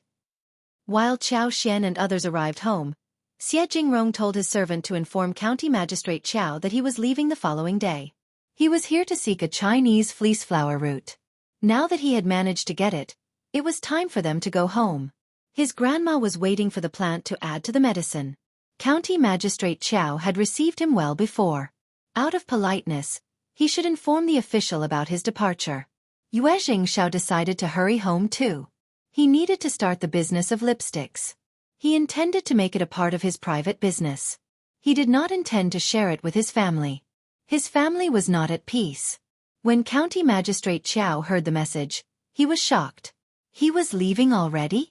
He and Strategist Liu had a discussion about who came to the hostel for a visit. Strategist Liu asked implicitly why Yuezheng was leaving so suddenly. Wasn't he here to find a 500 years old Chinese fleece flower root? Xie Jingrong decided not to conceal the truth. He smiled. I am lucky to have found the requisite plant, so it is time for me to go home. Strategist Lu was shocked. You are indeed lucky. But where did you get the Chinese fleeceflower root? I mean, there are many tricky farmers here in the mountains, and I am worried that you may have been tricked. Our old master is the officer here, and if he can help you check it out, maybe its authenticity could be checked. What do you think, young Master Xie? Strategist Lu was indeed a loyal servant of Officer Qiao. He was very devoted and always tried his best to help his master. He could even find an opportunity to help his officer on such an occasion. But he didn't stop to consider that Xie Jingrong, the lineal, eldest grandchild of the Xie family, was well educated despite the fact that he had never taken the imperial examination. A strategist like him could never trick a talent like him. If he was so stupid, how could the Xie family have allowed him to go out alone? The Xie family would be worried about the trouble that might be brought about. Xie Jingrong had seen through strategist Lu's plan. Officer Qiao was trying to make the Xie family owe him a favor. How shameless that man was. How could second miss have a father like him? No thanks. Xie Jingrong replied briefly. He did not even want to speak another word with strategist Lu and asked his servant to see him off. Chapter 170. Shameless. Strategist Lu found him absent-minded and realized that he was trying to turn him down. He did not dare to make a scene in front of him. He pretended to put on a smile and left. He hurried back to the governmental office and passed on the message to Officer Qiao. Officer Qiao was disappointed and also a little anxious. The Xie family was a first-class family, and when he saw such a great opportunity slipping away in front of him, he felt heartbroken. Officer Qiao went to Madame Qiao and asked her for an idea. His wife was a good helper. She has come up with many good ideas during these years. He was so anxious that he went to ask her what opinion she had. Madame Qiao found it a waste too. Young Master Xie is so lucky. How can he get a Chinese fleeceflower root over 500 years old so fast?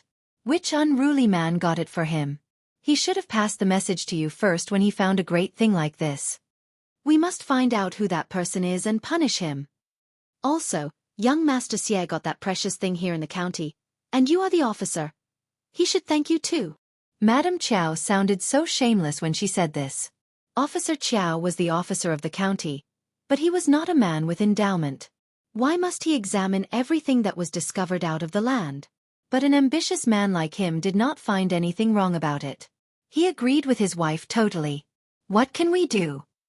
Madame Qiao thought for a while and said, Old master, don't we have a Chinese fleeceflower root under 100 years old? We can give it to young Master Xie tomorrow when they leave. It could be given as a farewell gift we are presenting, correct? They did obtain a Chinese fleeceflower root, which was huge. So he asked someone to confirm the age, which was between 50 to 100 years old. Officer Qiao kept the plant and decided to have this delivered, if he truly could not find the right one. Madame Qiao's words motivated him. Yes, they could just give a present no matter what. Young Master Xie would be forced to treat it as a favor.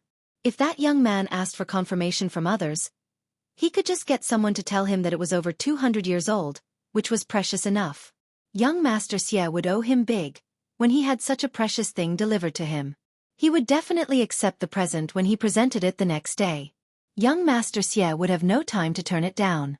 Officer Qiao found this idea to have merit. He greeted his wife and said, This is good. My darling, you have come up with such a great idea. Madame Qiao was proud too. Women should treat their husbands well. I am doing this for you, old master. You are the supporter of the family. She took this opportunity and begged for mercy on behalf of Qiao Wei. Wei is simply spoiled. She was annoyed with Xian, otherwise she would not have done that. Now she has admitted her mistake. Please, don't ground her for any longer.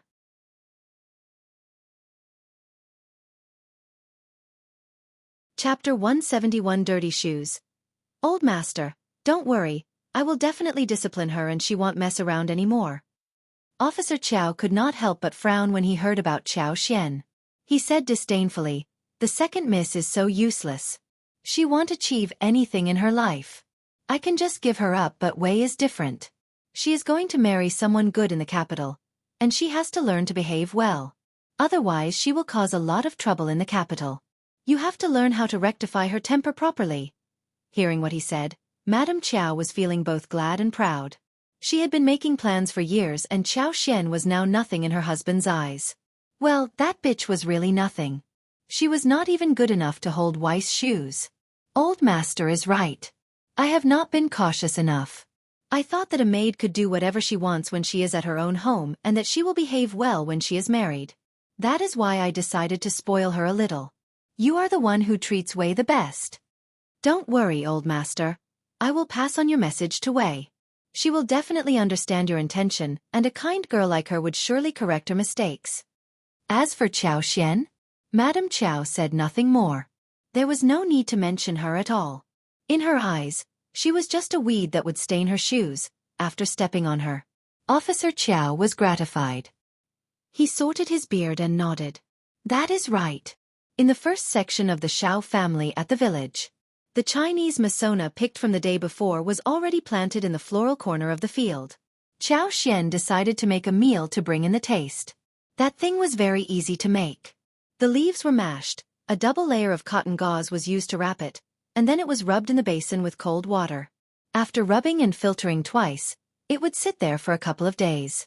She also got a huge amount of mint leaves from Xiao Tao Tao, who minced it so as to extract some juice from it. She made a huge bowl of brown sugar and added some honey into the bowl. When the jelly was made, she carefully added 1 spoonful to the bowl, mixed it and added some brown sugar water, some mint juice and served it to everyone. Xiao Tao Tao was instantly attracted to the jelly-like texture, smooth and sweet. This is called jelly. So tasty, better than the pastry bought in the town. Fifth sister-in-law, can we sell this too? There are still many Chinese Masona in the mountains. We can use them. Yes, we can try that. Yeah, it is so tasty. Miss Fang was astonished as well. She ate 1 bowl and praised Qiao Xian. You are really clever to find such a wonderful trick. It is a good snack during summer. Ms. Fang did not care if they had to use some sugar in it. Qiao Xian served a bowl to Xiao Yunduan who was busy studying at home. She blinked and asked for praise. What do you think? Xiao Yunduan took 1 bite and the sweetness went straight into his heart. He nodded. It is so tasty. No one else would be able to think of how to make something like this. That is right. Qiao Xian was satisfied and proud too. Let me think more about this. Maybe we can add more ingredients for better taste. Mint and sugar were the fundamental things for jelly. Some other spices, like raisins, chopped walnuts, almonds, shredded hawthorn, sweet red bean paste, milk, juice, chopped fresh fruits could also be added alongside. Xiao Yunduan smiled. You will definitely figure it out.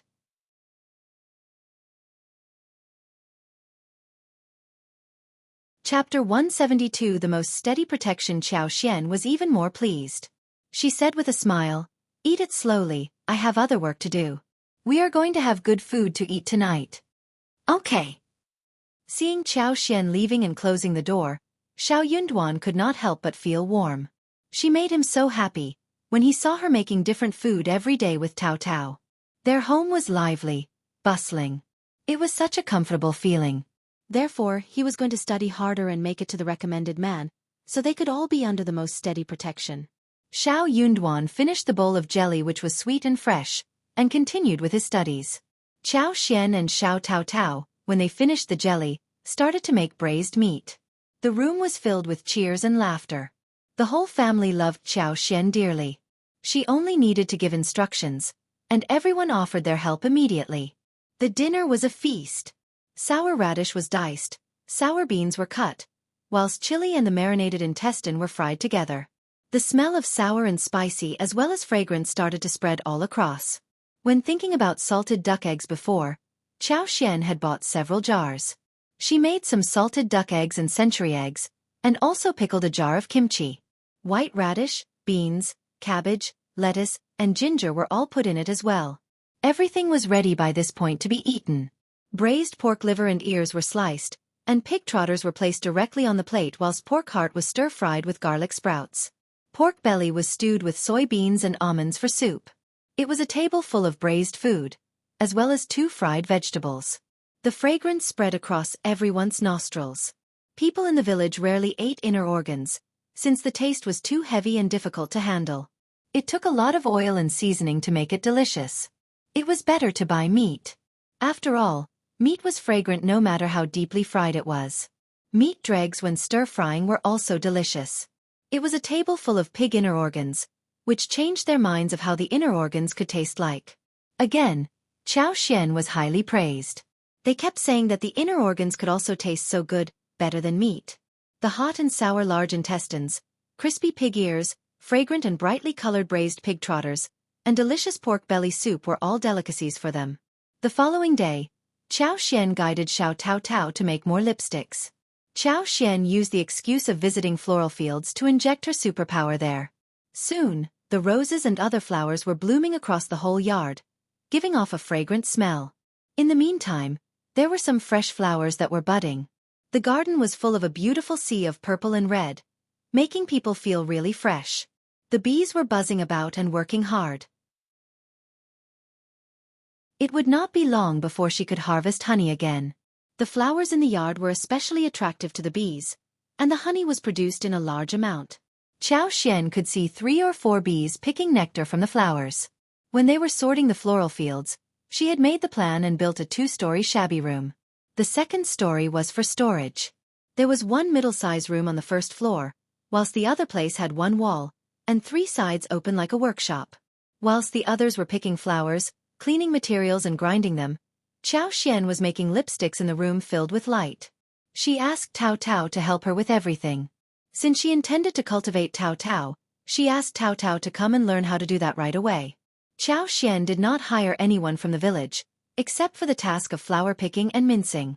Moreover, she could just hire someone else to do other labor work.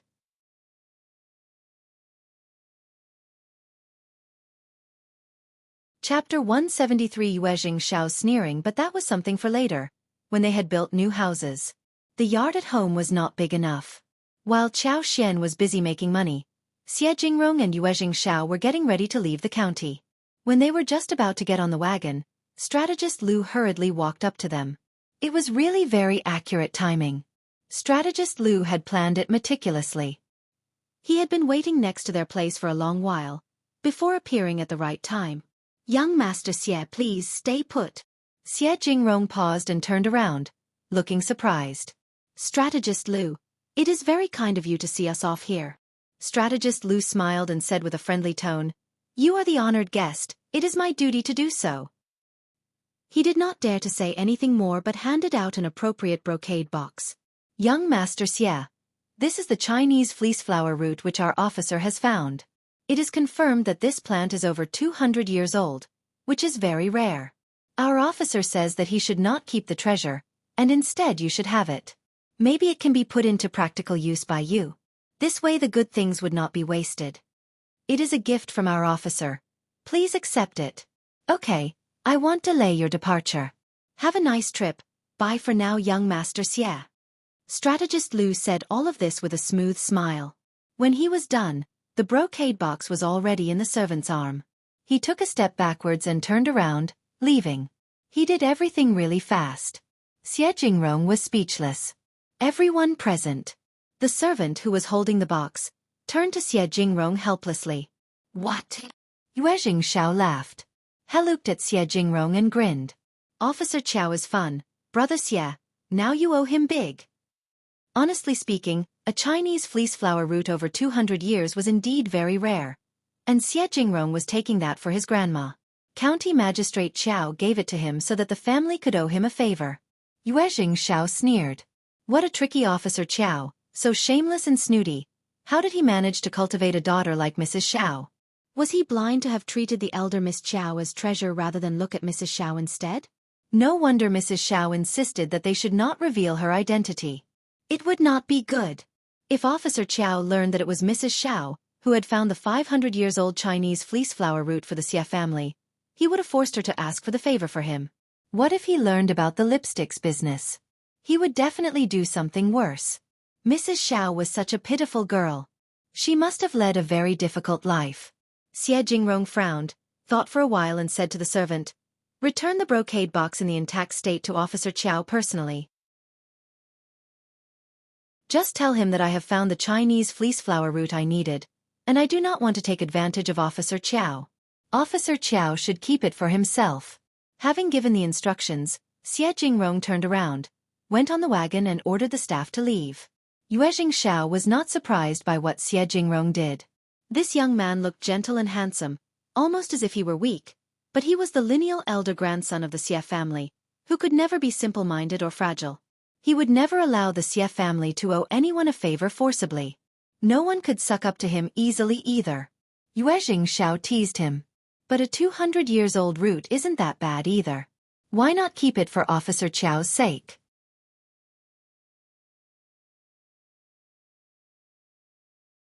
Chapter 174. Badly-mannered Xianxia looked at him and replied calmly.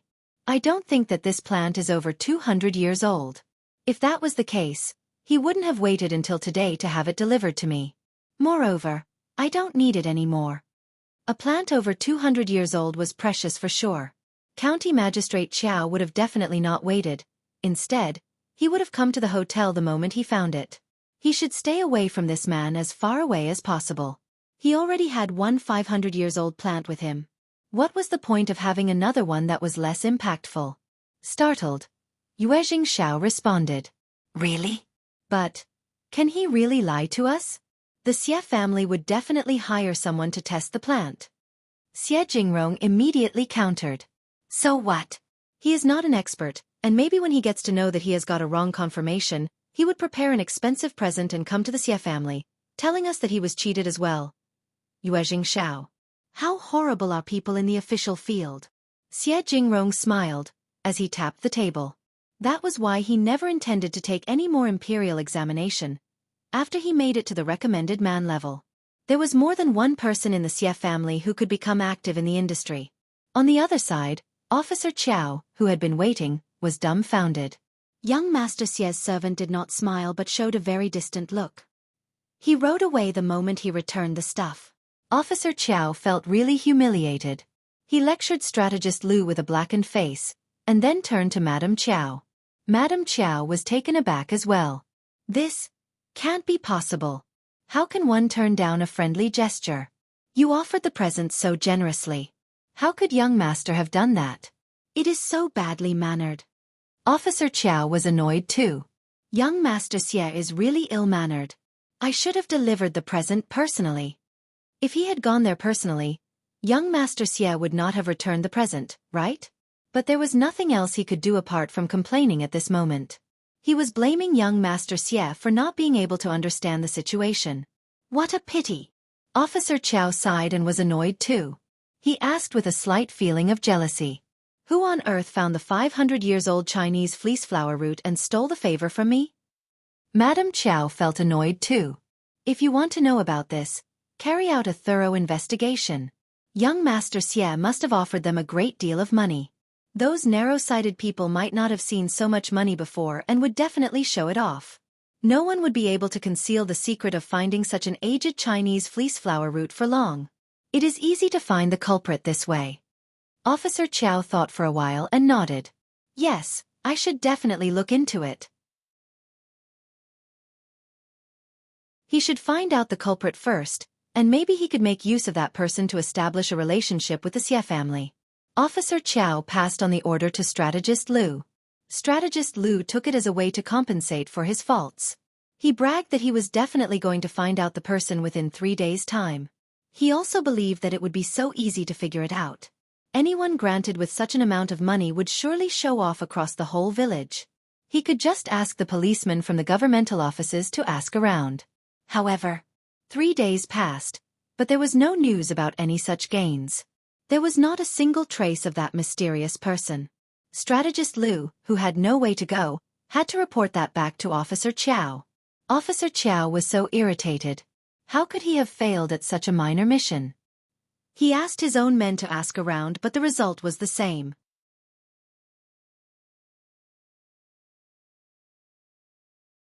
Chapter 175. Mouth Officer Qiao. Who was the person in the county that had such a wide knowledge and consideration? How did that person know that he should keep the matter a secret and make a fortune without making a scene? How horrible that person was. Officer Qiao had a desperate itch to know who that was. At the Xiao family, the first section of the family made the second and third section of the family feel really anxious. They did not dare to come to them to ask for wild animals and other benefits. Even after they learned that Xiaoqi went into the mountains for hunting and Xian returned from the town. For one thing, Ms. Fang was so unfriendly at the moment, and they would not be able to get anything easily at the moment. For another, what if they irritated Ms. Fang so much that she would not want to help them with some rakes? Then what would they do?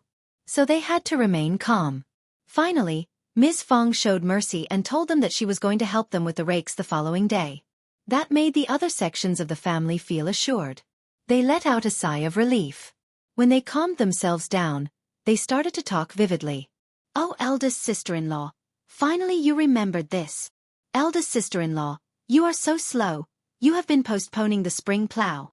Ask Dalong, Sanlang and everyone to be there early tomorrow, we need to hurry up. In fact, you should ask more people to help us. Wulong, Qi, Ms. Su and Ms. Qiao should also be there." Ms. Fang's face sank and she sneered. "Just leave from here. Are you telling me what I should do? Can't I suggest something?" Ms. Ma's eyes rolled as she smiled. "Oh, eldest sister-in-law, all of you are helping us with rakes. What other things does Ms. Qiao need to be done? We can do her work and get paid." "Keep dreaming." Ms. Fang snapped. "You always think about the benefits." Ms. Fang finally drove them away. "Useless people, how dare they say something like this?" Xian heard her grumble and said with a smile, "Mom, I just noticed that second aunt-in-law and third aunt-in-law got so angry about what you just said. You should feel happy about it." Ms. Fang laughed.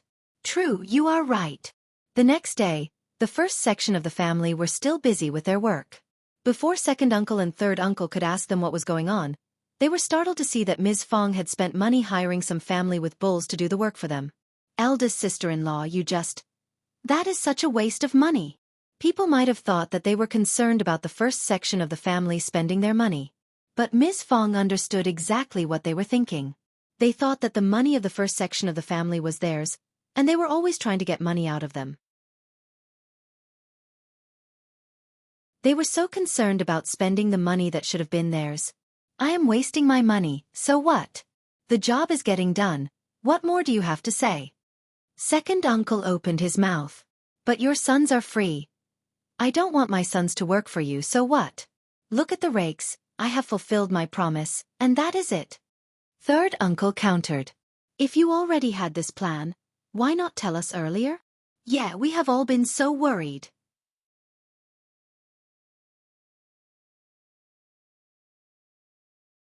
Chapter 176 Jealousy. Ms. Fang smiled briefly. "Well, I didn't tell you earlier because I was worried about any unforeseen changes." Second uncle and third uncle suddenly ran out of words. They exchanged a look between themselves and left. They went into the field and started to watch the people doing the rakes. They had taken advantage of the first section of the family, but it felt as if they had turned hollow inside their hearts. They did not seem to feel that good. In fact, they started to feel even more jealous. They could not help but feel emotional. It was so good to be rich and have a rich daughter-in-law. But their eldest sister-in-law had coaxed Ms. Qiao for her dowry. She must be spending Ms. Qiao's money which she had brought to her own pockets. But that was her daughter-in-law. Ms. Qiao was so stupid as to have been cheated. Maybe they could even let their own daughters-in-law and daughters trick Ms. Qiao. When Xiao Yunduan returned from the school, he brought an invitation for Qiao Xian. It was from the Qiao family. Xiao Yunduan did not turn it down directly and instead brought it home. Qiao Wei was setting up a feast for viewing flowers, and had invited Qiao Xian for it. Qiao Xian pursed her lips. She was indeed very uneasy about the invite. "If you don't want to go there, you can turn it down with an excuse." Xiao Yunduan was annoyed too. He felt so horrible to see his wife being bullied, yet he could do nothing about it. He had been a calm person all through his life. He used to study hard for his parents so they could live a better life, that was all. But at this moment, he had developed a profound eagerness to accumulate power. If he could become stronger, just a little bit more powerful, he could do something about the situation. Qiao Xian chuckled. Of course I will go there. She can't kill me, can she? I know what she is like. If I don't go over, she will make a big scene. Xiao Yunduan had predicted that she would react like this, so he added, I will go there with you. I will be waiting for you outside the mansion. Don't stay for too long. Just find an excuse to leave early. Maybe young Master Xie's jade can be of some help. It could definitely be of some help. For someone like him who was going to participate in the imperial examination, he knew clearly what Xie Jingrong's jade could do. But he, without hesitation, let his wife have it. Qiao Xian chuckled and suddenly found that this little person was lovely. She was so lucky to have found him. No, we should not use this jade for such small things. Don't worry. Qiao Wei is arrogant and incapable. I am capable of handling her. If she just wants to take advantage of me verbally, I won't react to it and laugh with her. If she dares to do something physically, I am not afraid of that, either. I am the second miss, which I can use to frighten people every now and then. This girl looked beautiful, confident and generous. Her eyes were sparkling, and she was so clever.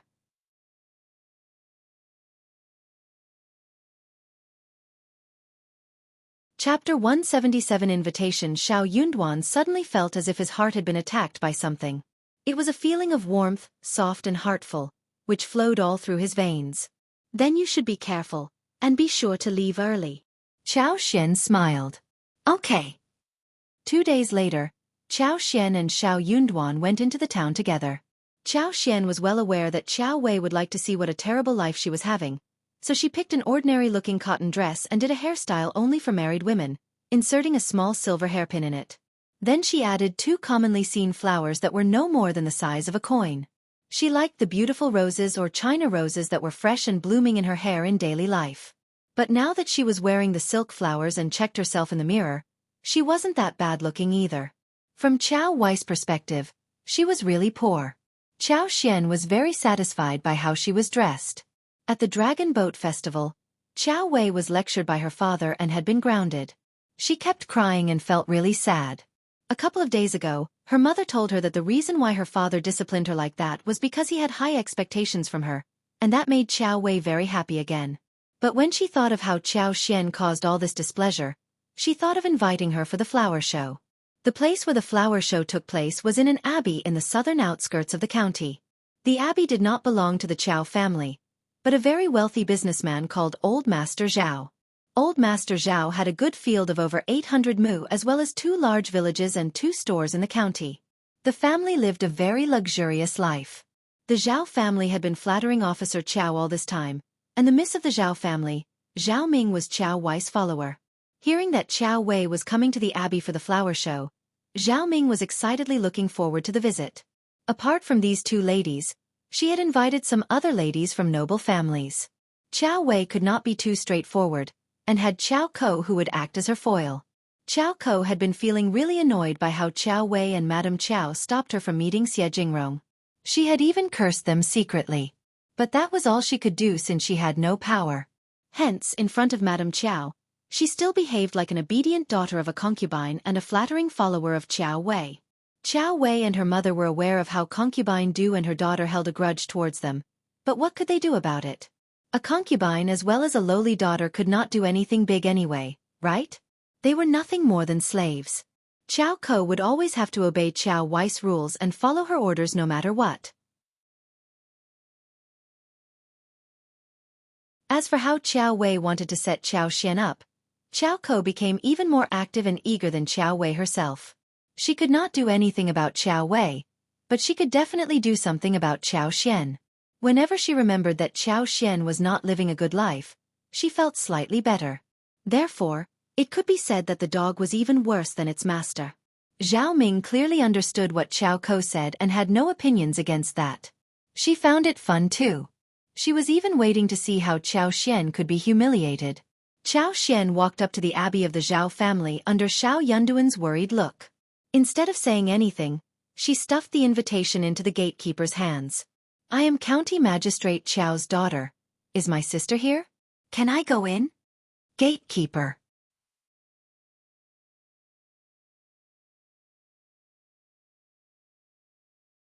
Chapter 178 Tricks. The gatekeeper's words that were meant to pick on her were all swallowed back. Qiao Xian showed the identity, and despite her ordinary-looking dress, she was still Officer Qiao's daughter, whom the gatekeeper should not mock without reason. Also, Second Miss seemed like someone who could not be irritated easily. What if she caught her fault and vented anger on her? Even her own miss would not defend her at that time. Therefore, the gatekeeper made up her mind and let Qiao Xian in. She pointed in a direction and showed a passionate smile. "You are Second Miss, right? Elder Miss Qiao and Third Miss as well as my miss are all at the pavilion by the lake. Wisteria flowers are blooming. Please, have a look and enjoy. Second Mississippi."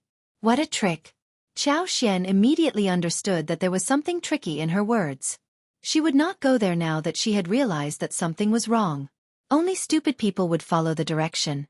Qiao Xian said to the gatekeeper, "I don't know the road, can you please take me there?" "But, Second Miss," Qiao Xian showed a strange smile. "No. I am the guest here. Is it so difficult for you to take me there? Or do you think that I don't deserve your help?" "Of course not." The gatekeeper, who was an ant, had no choice but to lead Qiao Xian to the venue. She was mumbling to herself while walking. Who said that Second Miss was honest, timid and easily tricked? That person must be lying. The ant did not lead Qiao Xian there directly, fearing that her mistress would blame her for not following the order. She took her on a tour, so she could at least complete her miss order. Qiao Xian soon realized what this ant was doing.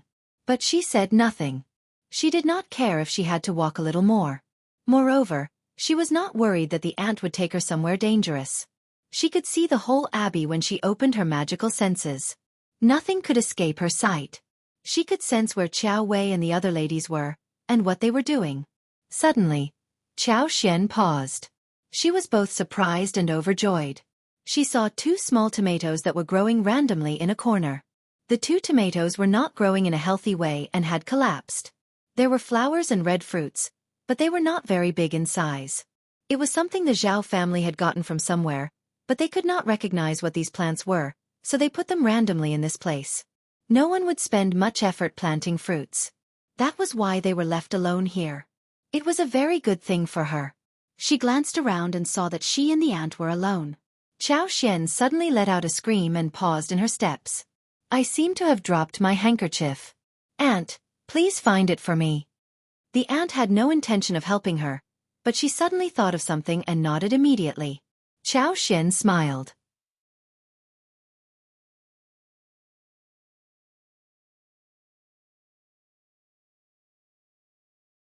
Chapter 179 Not an empty trip. Tomatoes were sweet and sour, and went well with any vegetables. They were good for soup. Any dishes added with tomatoes would be really sweet. Qiao Xian had the habit of putting the tomato in while making ribs in the past. It was not an empty trip. She was going to make the seeds grow faster. And she would be eating the fruits in no time. Ant returned soon and said, "I didn't find the handkerchief.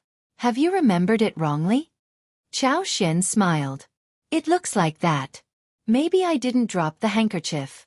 I could have come to you, but you are here already." The ant said nothing more. She had no choice but to continue taking her forward. In fact, she almost suspected that Qiao Xian had already noticed her trick and came up with a way to make her uncomfortable. Ant could not help but feel scared, as she thought about this. She wondered what more Second Miss would do, if she continued to play tricks on her. She was not at all honest. By the lakeside, Qiao Ko, Qiao Wei and Zhao Ming were talking vividly in the square pavilion. They all turned to look into Qiao Xian's direction when she arrived. Qiao Ko was the first one to react. She chuckled. "Sister, is that you? Why are you dressed like this?"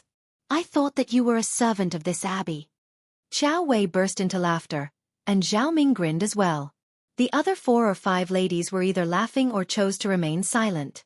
Qiao Xian was Officer Qiao's daughter after all, and no one was interested in getting involved in their family competition. They might even bring trouble for their own families, if they did something unpleasant. Qiao Xian was speechless. What an ass-licker Qiao Ko was. She was as annoying as Qiao Wei. Qiao Xian smiled embarrassedly. This is what women from the village are like. That was what Qiao Wei wanted to hear, wasn't it? She could easily satisfy her. Sure enough, Qiao Wei looked prouder and was less sharp at Qiao Wei. Qiao Ko felt even happier by Qiao Xian's humble behavior. She instantly fell into a good mood. Weak people only became strong when they were bullying the weaker ones. Qiao Wei snorted. You know yourself well. Qiao Ko laughed. Sister, even if that is the truth, you should dress better at the banquet. Otherwise you are humiliating our parents, right? People might think that we are stingy towards you. Qiao Xian replied instantly. You are not stingy. You are nice to me. It is my fault not to have seen that through. Thanks. Sister. Qiao Ko expected to see her humiliated and embarrassed, but she even admitted the truth generously and thanked her for the reminder. That made Qiao Ko feel stuck in words. Qiao Wei found her boring to play with. She told herself that her mother was right. Qiao Xian was a bitch and a weed by the roadside. There was no need to take her seriously. She must have seen it wrong to find her different before.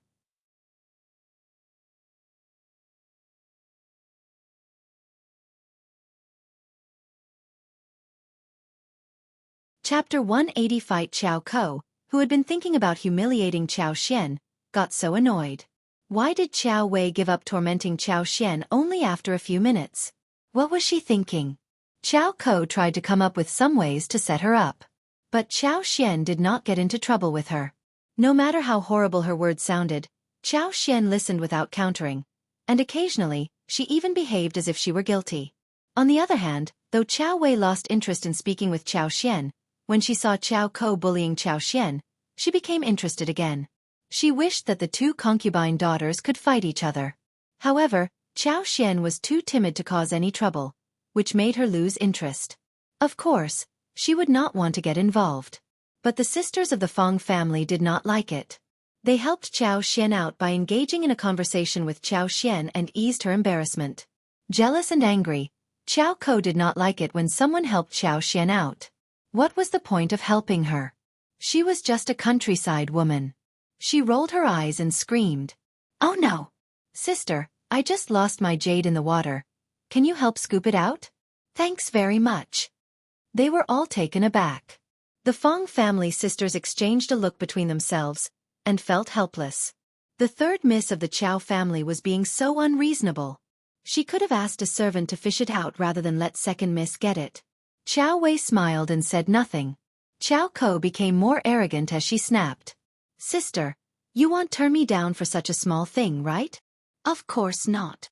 Qiao Xian smiled and said to the maid, Please give me a thin bamboo pole or a wooden stick. Qiao Ko asked immediately. Why a bamboo pole? Why don't you just go down into the water? Qiao Xian answered shyly. Just let me try, okay, sister? Qiao Ko was stuck speechless. She glared at Qiao Xian and snorted. What could she say? She could not come up with a counter to that immediately.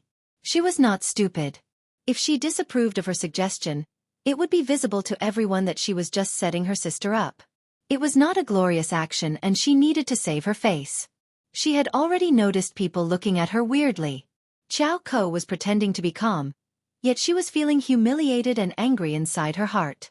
Qiao Xian looked as if she were very honest, but she was a tricky one. The bamboo pole was finally handed over. Qiao Ko's jade was in the water grass close to the bank. With her superpower, Qiao Xian could see the spot clearly. She could control the grass with her superpower, so that the grass moved and the jade simply floated out. Overjoyed, Qiao Xian had discovered one more function of her superpower. She had not thought about this, and decided to make use of it properly in the future. Excited, Qiao Xian decided to explore the function further.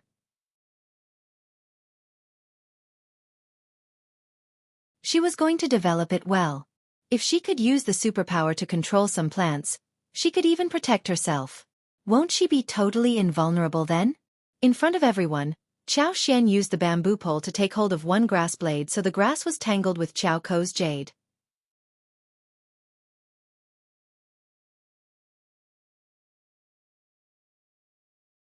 Chapter 181 Qiao Xian's compensation. Qiao Xian passed the jade to Qiao Ko, and said with a smile, Third sister, please keep it well. Qiao Ko's face sank, as she took it from her with clenched teeth, forcing a smile out of her lips. Thanks, sister. No worries.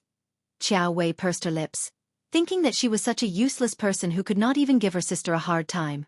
Qiao Kou's obvious behavior made people feel very uncomfortable, so someone suggested that they should take a walk in the yard.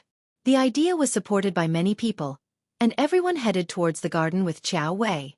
Qiao Kou glared at Qiao Xian, but the very next second, she smiled and went after Qiao Wei instead, showing a flattering expression. Qiao Xian could not help but sigh. This sister of hers was as thick-cheeked as Ms. Niu and Ms. Ma. No wonder the original host did not have a good time at the Qiao family. Her lineal sister was so arrogant and her second sister was worse. Both of them had their own mothers as the support, but she had nothing. What could she have done?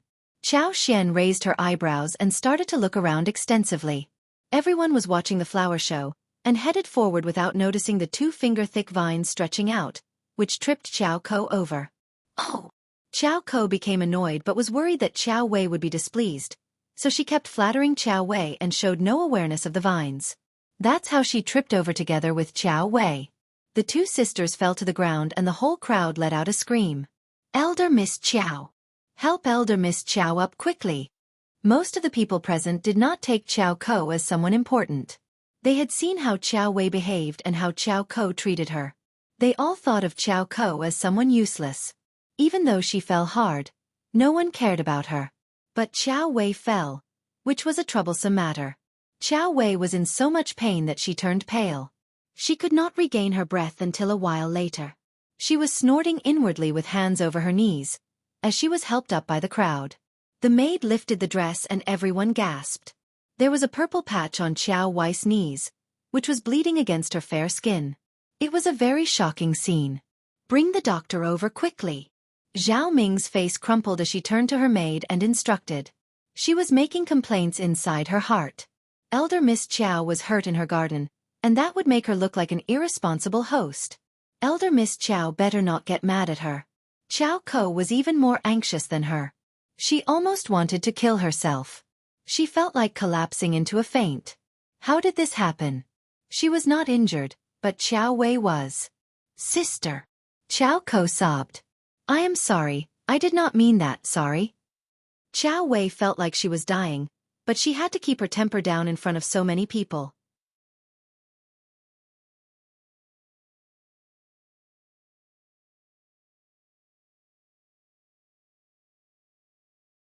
Chapter 182 Lecture. Qiao Kou shivered as she said in a trembling voice, Sister! You bitch! Qiao Wei glared at her and almost burst out in anger. She had the intention of ripping her off. Kneel down. Qiao Kou fell on the ground without any hesitation. Sister! Your eyes are useless if they can't even see the road. Qiao Wei cursed with her teeth clenched. She said to Fendi, What are you looking at? Discipline her. She was suffering from so much pain and she could not tolerate the idea of having been tripped over in public. Pale, Qiao Kou begged for mercy in a small voice. Fendi was very proficient. She immediately went to pinch Qiao Kou's arms. It was early summer and people were wearing thin clothes. Arms would hurt from the pinch, but the wound would not be noticed.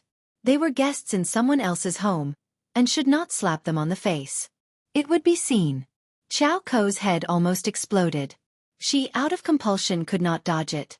The tears were gathered in her eyes, but she could not cry out. She begged and said, Sister, please forgive me.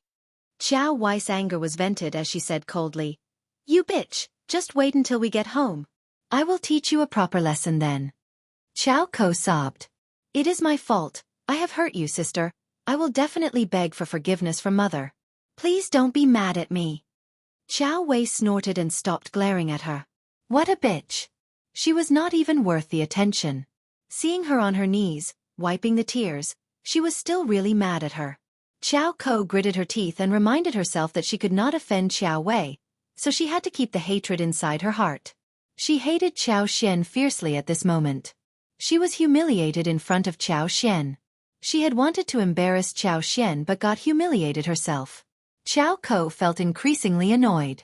Sister, it is Qiao Xian who pushed me so I bumped into you. Qiao Wei threw a cold look at her. Qiao Wei knew clearly that Qiao Xian was not next to her, and Qiao Xian never did anything to her, when Zhao Ming and the crowd were next to them. But she did not counter Qiao Kou. She did not have the intention of defending Qiao Xian. Seeing that her sister seemed to have accepted her words, Qiao Ko brought herself up and started to narrate the incident as if she were telling the truth. Sister, Qiao Xian is the real bitch. You must have noticed that. She is getting so sneaky these days. She looks as if she were down to earth, but honestly, sister, she has never had a bad day. Everyone is also saying that you are bullying her. She is just playing dumb to make herself seem innocent. Now she is married and living far away. That's why she is getting bold. She just takes advantage of the situation and is giving us a bad time. What if she does something horrible behind your back, then? Moved, Qiao Wei started to think over her words and felt weird. However, Qiao Xian looked absolutely humble, but she never had a hard time. She even made herself forget about humiliating her. It all seemed so strange.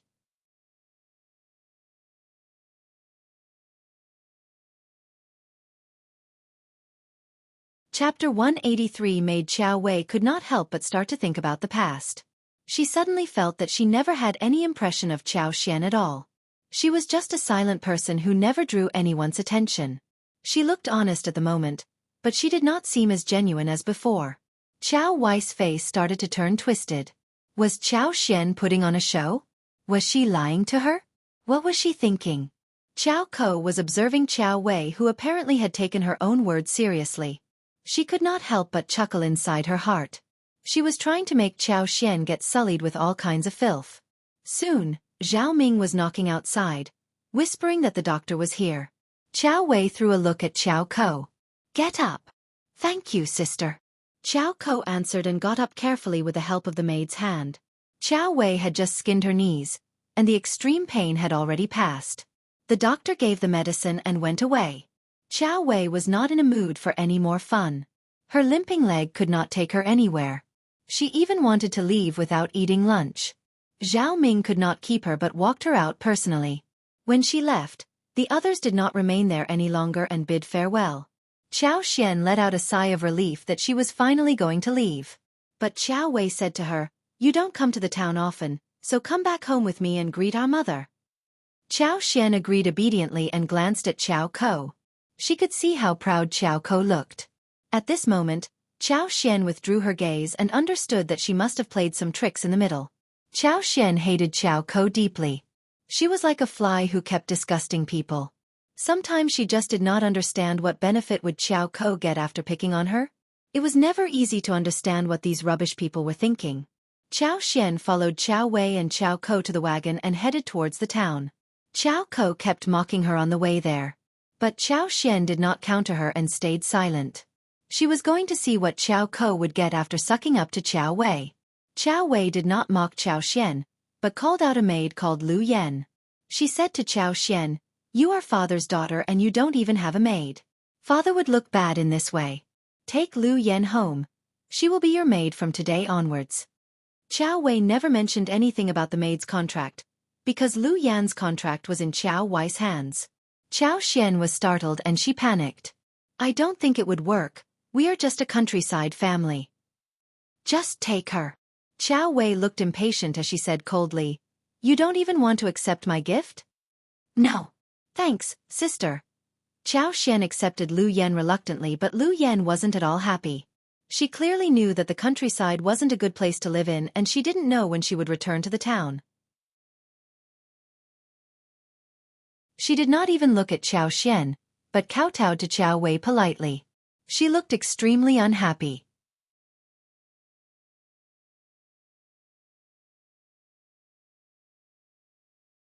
Chapter 184 Maid from Sister Qiao Xian ignored her reaction. Soon Qiao Xian waved them goodbye and left with Lu Yan. The moment she left, Madame Qiao turned angry seeing Qiao Wei's wounds on her knees. Before Qiao Ko could beg for forgiveness, she scolded her and grounded her for 10 days and asked her to copy 10 scrolls of Buddha scripts. Angry inside her heart, Qiao Ko looked pitiful and helpless. She had tears in her eyes but did not dare to utter another word. Qiao Xian left with Lu Yan and met up with Xiao Yunduan. Xiao Yunduan let out a sigh of relief seeing her coming back safe and sound. But he was surprised to see Lu Yan there. He turned to Qiao Xian with a look of inquiry. Qiao Xian winked at her and said pretentiously in a weak voice, "This is Lu Yan, a maid given by my sister." Lu Yan could not help but purse her lips, snorting and rolling her eyes at Xiao Yunduan. Maid. They were just poor people. How did they call her a maid? Also, her elder miss did not give her to them. She was asked to spy on them. Her contract was in her elder miss' hands, who said that when she was done with her task, she would be brought back home again. Did this couple really think that they were someone of importance? Did they think that she was going to serve them for a long time? They were just dreaming. Xiao Yunduan frowned slightly. He understood what elder Miss Qiao wanted to do. Madame Qiao must have been involved in it too. Xiao Yunduan did not show any reaction when they were in town. He nodded gently. I got it. Then let's go home. He was totally relieved to see Qiao Xian safe and sound. Yes, let's go. Qiao Xian nodded and felt a bit gloomy. She could do something about Lu Yan, but she was not going to do that right away. They had no choice but to return empty-handed, instead of buying some meat and snacks for home. What bad luck for them.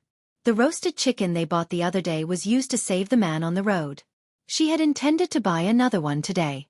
The roasted chicken looked crispy on the surface, and it must be delicious. They rented the bullock cart for their transportation. The rakes were almost done and they did not need to spend money on rakes anymore. So they had the bullock cart with them. The rent was twice as high as on regular days. Xiao Yunduan was driving the cart while Qiao Xian took the back seat. But Lu Yan did not like it. She did not even help Qiao Xian get onto the cart, and even if she saw Qiao Xian getting on the cart, she refused to do anything. Qiao Xian sneered inwardly. What was this maid thinking? She had her life at the mercy of someone else. What rights did she have to showcase her sense of superiority in front of a free woman like her? How ridiculous. But she did not bother to engage with a stupid woman like that. Instead, she said gently with a smile, the cart is a bit shabby. It is okay if you aren't used to it.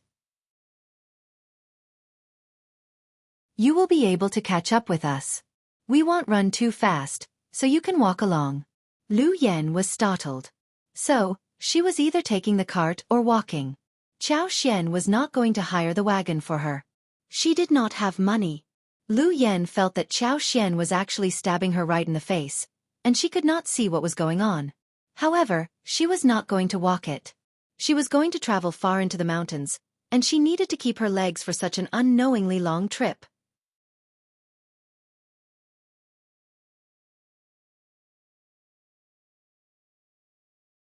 Chapter 185. Overcome. Lu Yan pursed her lips, but started to climb up to the cart unwillingly.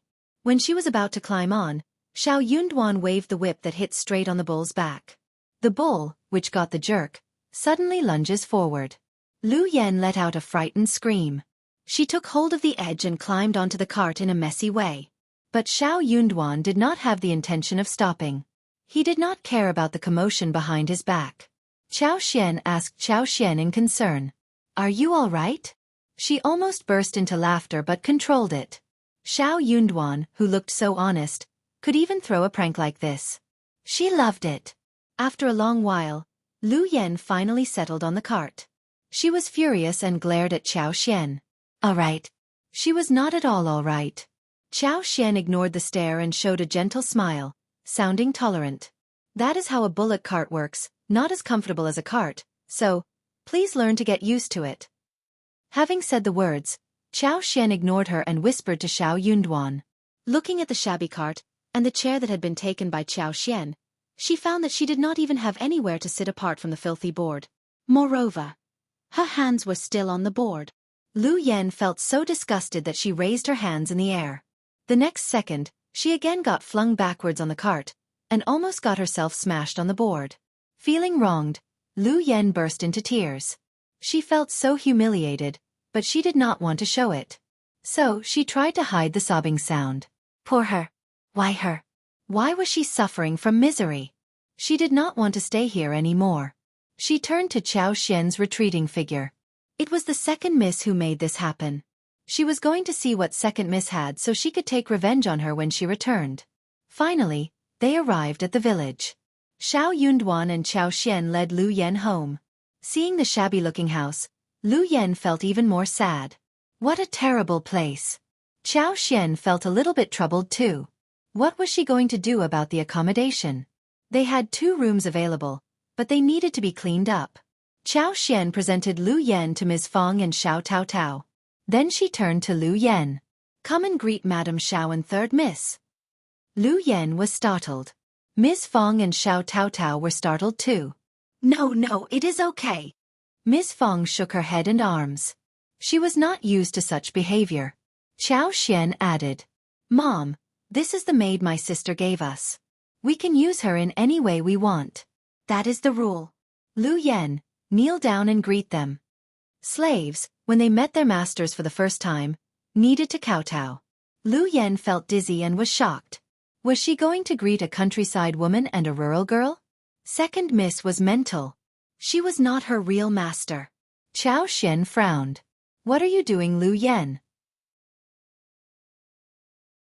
If you don't even know about the rules, you are humiliating my parents. I will send you home so you can learn them again. Startled, Lu Yan collapsed and kneeled. Greetings, Madam Xiao and third miss. Greetings.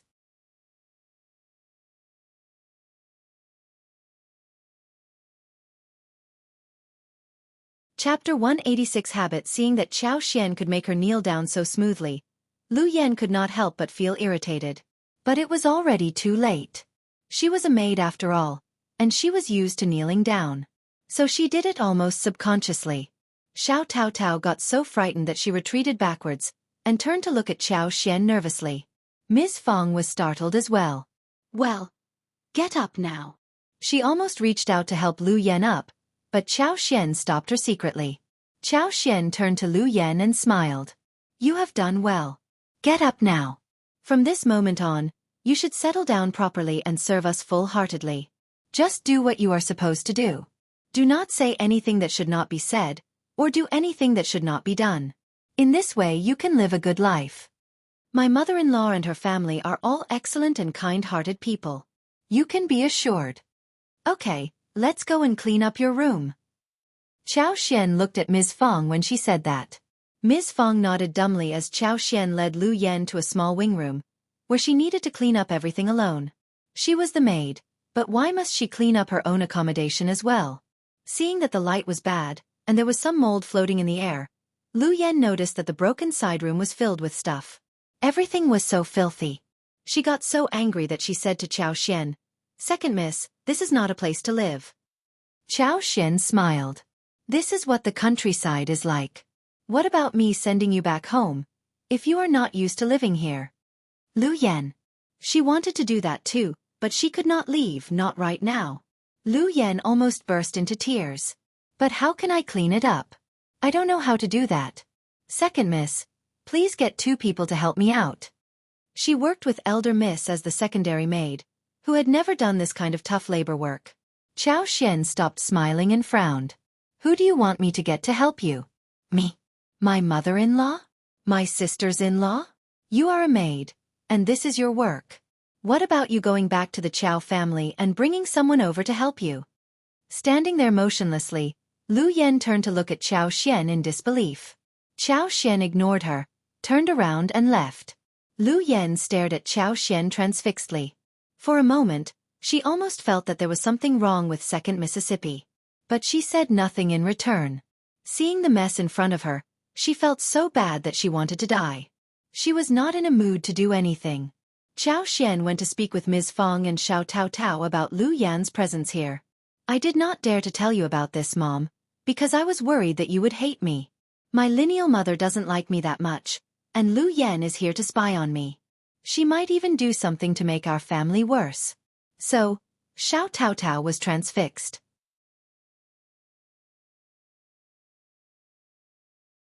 She always believed that fifth sister-in-law must have lived a good life at her mother's home, where she never needed to worry about anything. But it seemed that her fifth sister-in-law had not been in a good position earlier. The kind-hearted girl felt so sorry for fifth sister-in-law. She did not have a mother to love her, and did not even dare to report it to her father. It was so difficult. She was going to treat her fifth sister-in-law well, so she could live a happy life.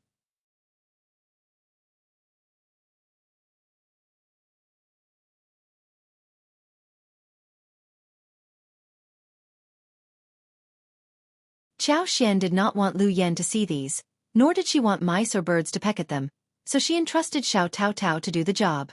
Xiao Tao nodded at her and said, "Don't worry, fifth sister-in-law, I will take good care of the seeds and lose none." Qiao Xian smiled. "Just relax, and make sure that you have some left." She believed that one seed could create a whole plain. She could make it spread faster and wider after that.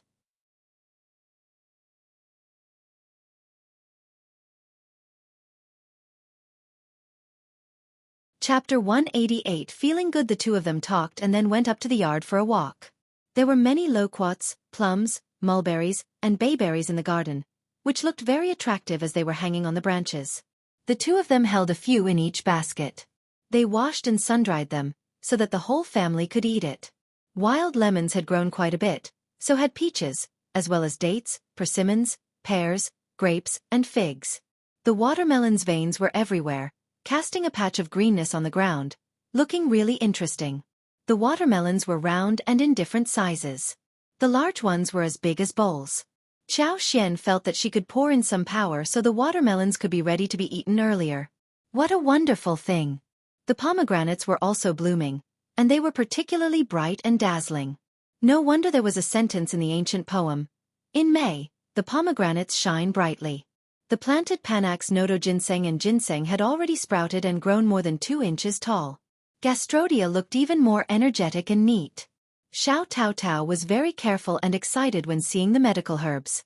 They were all worth a lot of money.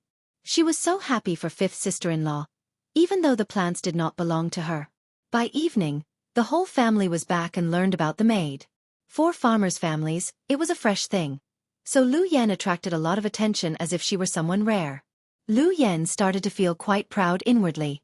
She could not help but straighten her back, thinking that these rural people must have not seen the noble air around a girl like her. The maids from large families were surely more noble than ordinary daughters. Also, she was in a better position than those from the large families, since she was working at the officer's home. These rural people must feel so ashamed and jealous seeing her. But those villagers felt strange as to why she looked so proud. Only Qiao Xian and Xiao Yunduan could tell what she was thinking, and they rolled their eyes inwardly. Qiao Xian decided to get 2 crucian carps from the backyard water tank and braised them.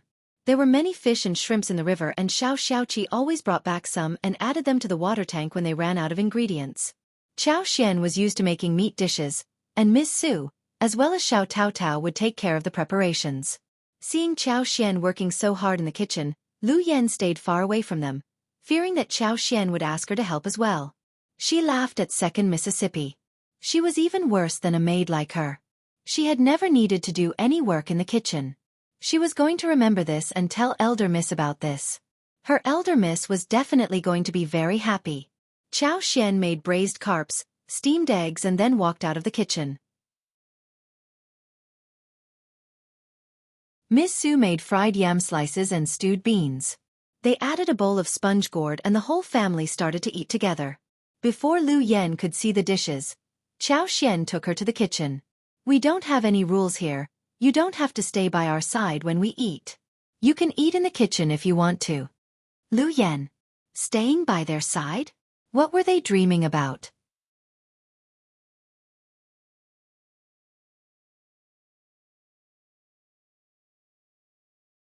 Chapter 189. Too lazy. Thinking that the rural people did not live in a luxurious state, Lu Yan refused to eat with them on the same table. So, she nodded and left. Qiao Xian smiled and went for lunch, leaving Lu Yan alone in the kitchen. Lu Yan looked at the dish that was left for her. There was half a bowl of rice, with yams and beans, as well as some slices of gourd. All were vegetables, and there was not much oil in them. How could this be edible? Ms. Fang told Ms. Qiao to put in as many seasoning spices as possible, which was much better than before, considering that the family had plenty of money for the moment. At least right now, the dishes were not tasteless. But compared to the kitchen of the county magistrate's home, the dishes definitely paled in comparison. Lu Yan was a secondary maid, who was used to eating meat during every meal. Whenever Qiao Wei was happy, she would even give the maid some desserts or leftovers of the delicious dishes. So, Lu Yan was not at all used to the poverty she had to face now. Seeing the rice and vegetables, Lu Yan suddenly felt unhappy. How could this food be eaten? She was not satisfied, but Qiao Xian, who was very cautious towards her and could punish her whenever she made mistakes, would never mistreat her. If she were in anyone else's family, she would not even end up being given a bowl of rice. Lu Yan could not stand it anymore. She ate a small portion of the dish, put down the chopsticks and bowl and returned to her wing room. She kept sobbing lying on the hard and shabby wooden bed. Lu Yan had a very difficult time throughout the night. The following day when Lu Yan woke up, she was feeling very sore on her limbs and back. She felt like dying, all alone in this place. But she was here on a mission and she could only leave when she was done with the task. That made Lu Yan feel motivated. Her mission was not about serving the whole family, so she refused to get out of the bed when she woke up. What if she was asked to do hard labor work? Lu Yan did not get up until a long while later. Ms. Fang was alone at home, taking care of her grandchildren. The others were out for work, except for Xiao Yunduan, who was studying in the room. Qiao Xian was making lipsticks in the floral field. Ms. Fang would have gone out with her grandchildren to visit others, but for the fact that she had to keep an eye on Lu Yan.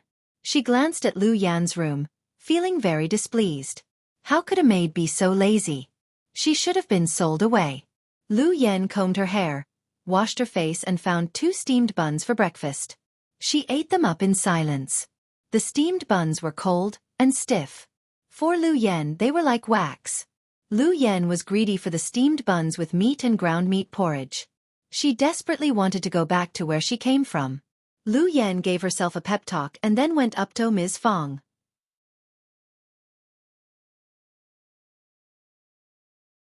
"Greetings, Madam Xiao," she came to Ms. Fang and said with a flattering smile. "Young master grandson and lady granddaughter are so good-looking. They must have a great fortune in the future." Xiao Junyan and Xiao Qing were eating loquats and plums, seated on the chairs next to Ms. Fang. The bright yellow loquats and dark red plums were big and plump, and the juice flowed across the lips when they took a bite. The flesh was thick and tender, and the fruit was full of flavor. The 2 children ate everything with relish and had satisfied smiling faces. It looked delicious at first sight.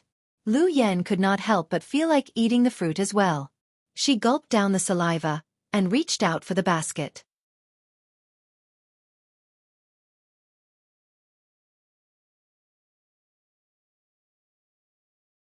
Chapter 190. Not her. Ms. Fang moved the basket and snapped at her. "You are not at all honest. You are such a lazy maid. Even the most lazy woman in the village wakes up at this hour and does not even get to eat porridge."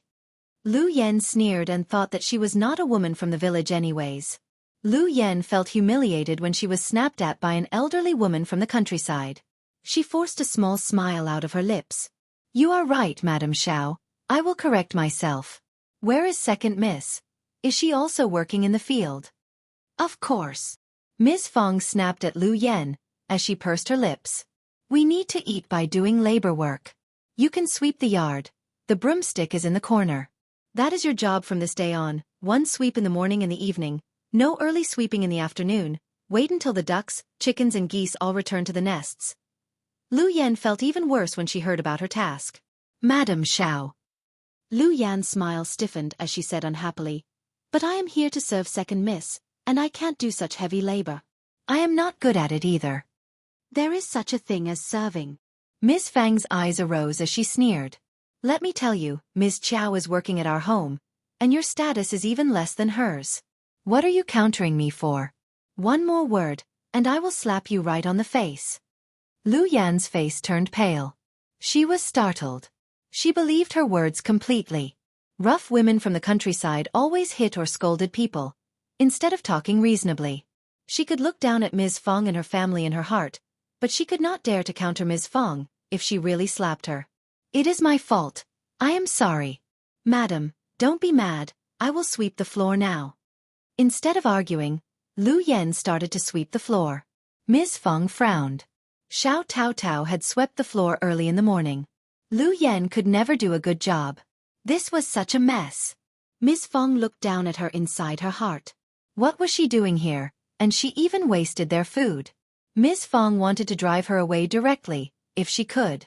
Lu Yan sneaked back to her own room, when she saw that Ms. Fang was not paying attention to her. The broken wing room was a poor place, but it was much better than doing the labor work. She was very worried that Ms. Fang would make her do the hard tasks again. Lu Yan kept herself hidden from everyone. Qiao Xian as well as the rest of the family did not care, because they never expected her to do anything in the first place. Qiao Xian even was worried that Lu Yan would seduce Xiao Yunduan, but it seemed that Lu Yan was avoiding the brothers of the Xiao family, fearing that she would be too attached. That made Qiao Xian feel quite assured.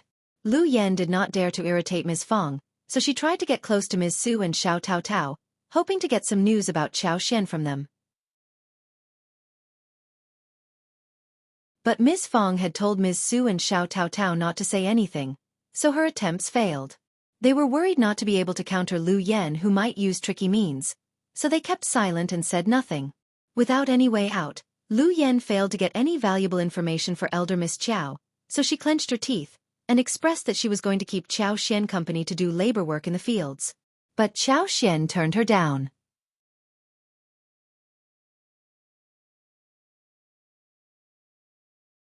Chapter 191 Different Identities. She was never going to let her know about the existence of her floral fields. Qiao Xian's rejection caused suspicion in Lu Yan's eyes.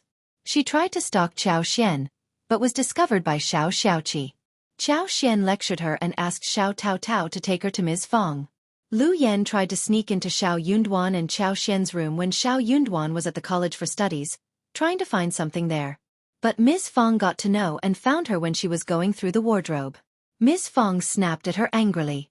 Knowing that she was not in a good position, Lu Yan apologized and did not dare to counter her. Knowing what happened, Qiao Xian angrily slapped Lu Yan right on the face, pointing at her and cursing. "Who do you think you are? How dare you rummage through my room? If you ever do that again, I am going to chop your hands and ruin your face. Let's see if my good mother is going to defend you then." Qiao Xian did not care if Lu Yan was idling around, but she could not stand it when she dared into her room. Lu Yan should never be allowed to find anything in her room. Slapping her was the least punishment she could give to her. Lu Yan felt her face flush badly. She was so shocked that she even forgot to scream and stared at Qiao Xian in surprise. Did Second Miss just slap her? How could Second Miss be so ferocious? Did she really actually hit her? She was the timid and honest Second Miss. She was supposed to be weak. Lu Yan felt as if she were dreaming. Lu Yan believed that Qiao Xian was a timid person who could be bullied easily, and that was why Lu Yan sneaked into Qiao Xian's room. Any servant would be punished heavily if such a thing happened in a family. Servants might even die if their masters had a bad temper. Heard what I just said? What? Lu Yan brought herself back and felt pain arising on her cheek. Second Miss seemed so intimidating at that moment. She could not help but shiver as she replied. "Yes, I did." "Then bear my words in your mind." Qiao Xian sneered. "Don't you ever forget whose hands you are in. I am not out for your blood, but don't think that I am someone easily bullied. If I am going to punish you, your contract will become mine too. I can ruin you, and your master will not be able to do anything about it, understand?"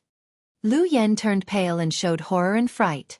If Second Miss ruined her, Elder Miss would definitely not help her, but blame her for not being able to complete the mission well.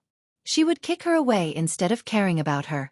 Elder Miss might blame Second Miss as well, but what more could she do? Second Miss was also Officer Qiao's daughter. Lu Yan suddenly realized who she really was.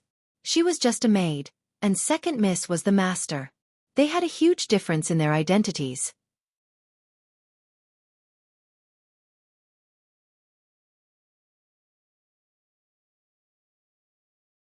Chapter 192 Elder Miss Prize. But soon Lu Yan became excited again. Her eyes were sparkling. No wonder Elder Miss had sent her to watch out for Second Mississippi. There was something wrong with Second Miss. She was hiding herself so well that she did not reveal her real temper until this day. Elder Miss was so smart to have noticed this secret. Lu Yan turned extremely happy. It was a great piece of news. She was going to take the information to Elder Mississippi. Elder Miss was definitely going to bestow great prizes and praise her. Elder Miss had told her that Second Miss would go back to her mother's home on the 15th day of August. At that time, she would reveal everything to Elder Mississippi. All she needed was to wait until that day. When the rakes were ready, it was time for seedling. That was something that needed to be done at the right hour. The first section of the Xiao family only had 7 mu of field, and their grain production was not so high. So, it took time and labor to finish the field planting. Qiao Xian ceased her work of lipstick, because Ms. Su and Tao Tao as well as Qi were helping out with sowing seedlings in the field. Ms. Fang was cooking at home, and Xiao Xian was asked to take care of Xiao Junyan and Xiao Qing. As for Xiao Yunduan, he was busy studying in his room, whilst the other brothers were out in the field. Second and third sections of the family again came to the door. They first started to coax eldest uncle outside home. As a result, at dinner time, elder uncle said, "Let's take an early break tonight. We need to get down to work on the seedlings in the field. When you are done, you can help second uncle and third uncle as well. It is a very important matter that can't be delayed." Miss Fang rolled her eyes before he could finish his words. The whole family showed no look of surprise. They had been used to this kind of request. But things were different this year. What? They don't own our fields, do they? We made the rakes. Why must we do the seedling work too? Oh, does this mean that we can get the fruits when autumn comes? And we can pick the rice we want? Are they so handicapped that they can't move at all? Eldest uncle frowned. How can you say things like this? We talked about this before. We will forget our past grudges and start fresh. Why are you still thinking about this? Ms. Fang got even more annoyed. Of course I am thinking about it. I am telling the truth. They betray us and then they badmouth us. Why must I forget about this? Why are you thinking about making us do all the work for them? We are also busy. They can do the seedling work themselves. That is my brother, not someone outside the family. Eldest uncle stressed angrily, after being interrupted by Ms. Fang again. You are behaving over the top. We can help them when we have time. Also, they will help us with seedlings too. What are you splitting your hair for?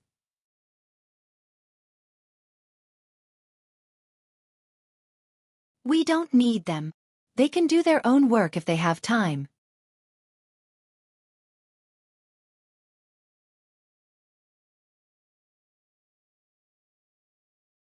Chapter 193. Clear in mind, eldest uncle glared. You are not working in the field, so you have no rights to make a decision.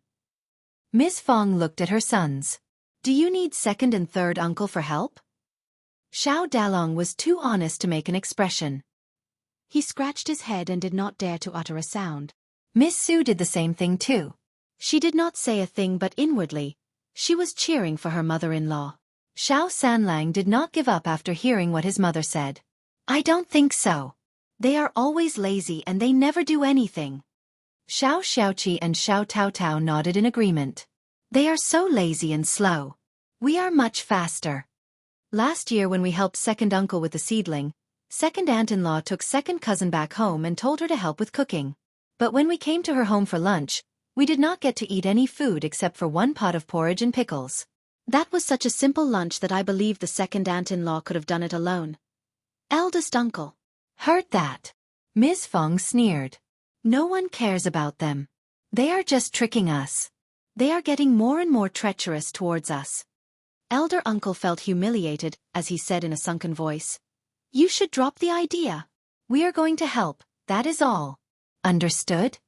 Qiao Xian could not stand the whole thing anymore. She smiled. Mom, it is very easy to resolve this matter. We can help them the way they help us, that is fairness, right?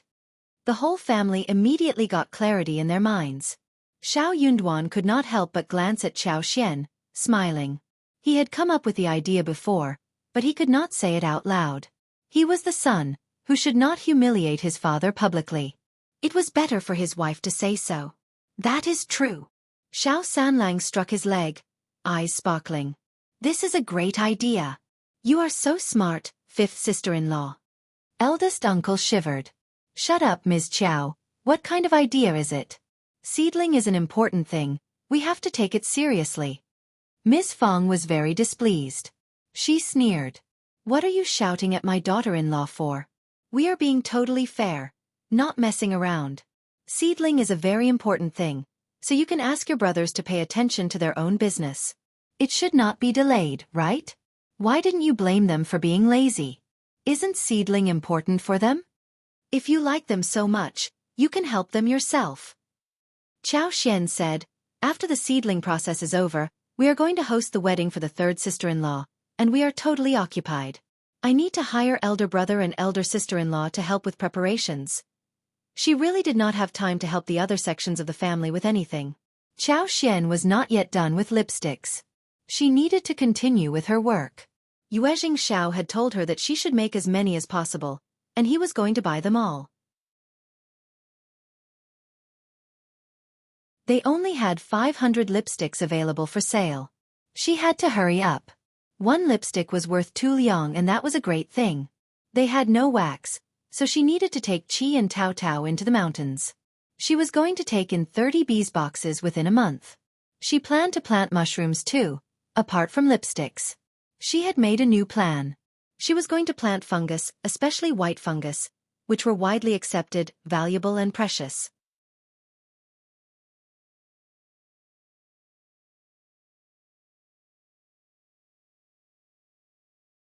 Chapter 194. Not others. In addition, she could plant some straw mushrooms, enoki mushrooms, oyster mushrooms, and poplar mushrooms, which would be delicious to be eaten.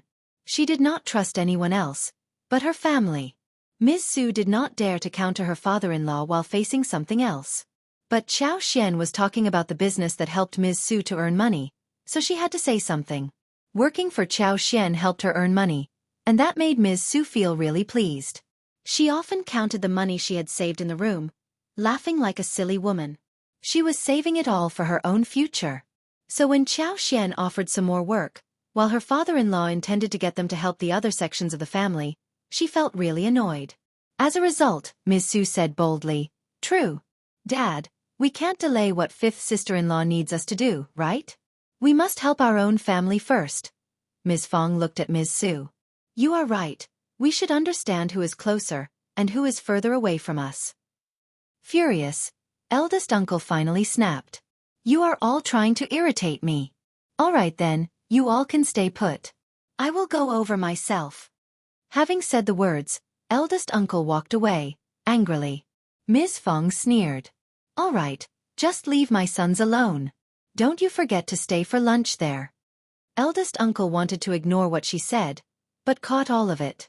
He got so annoyed that he almost tripped over. Xiao bit her lips hard, trying not to laugh. Xiao Dalong panicked. "Mom, will this work? Will Dad get mad?" Xiao was laughing inwardly. This elder brother was way too down to earth. Of course her father-in-law was angry. He got so angry that he almost collapsed. "Just leave him alone." Ms. Fang sneered. "He asked for it. You should all listen carefully to me.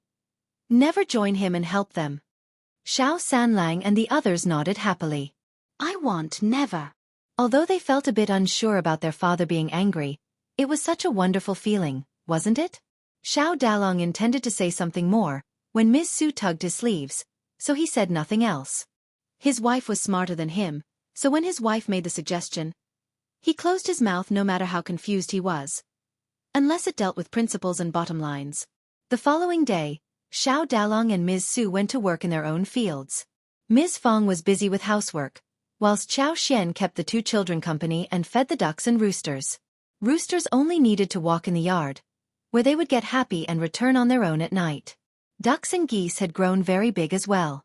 After they were fed, they were driven out of the home, and they returned in the evening after spending the whole day in the river. Xiao was not very sure about the animals, so she followed the ducks and geese in the river and brought the two children along.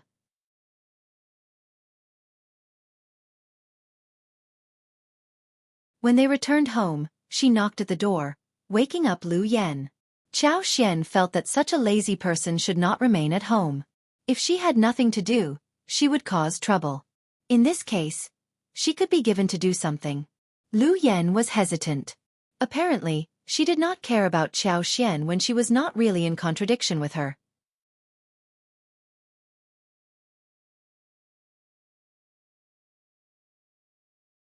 Chapter 195. Real second miss. But for Shouting Village, which was far away from the town, and she, as a single girl, was worried about running into something unpleasant on the way, she would have run away rather than stay here. That was why Xiao was never worried about her running away. Seeing how Lu Yen was behaving, Xiao sneered.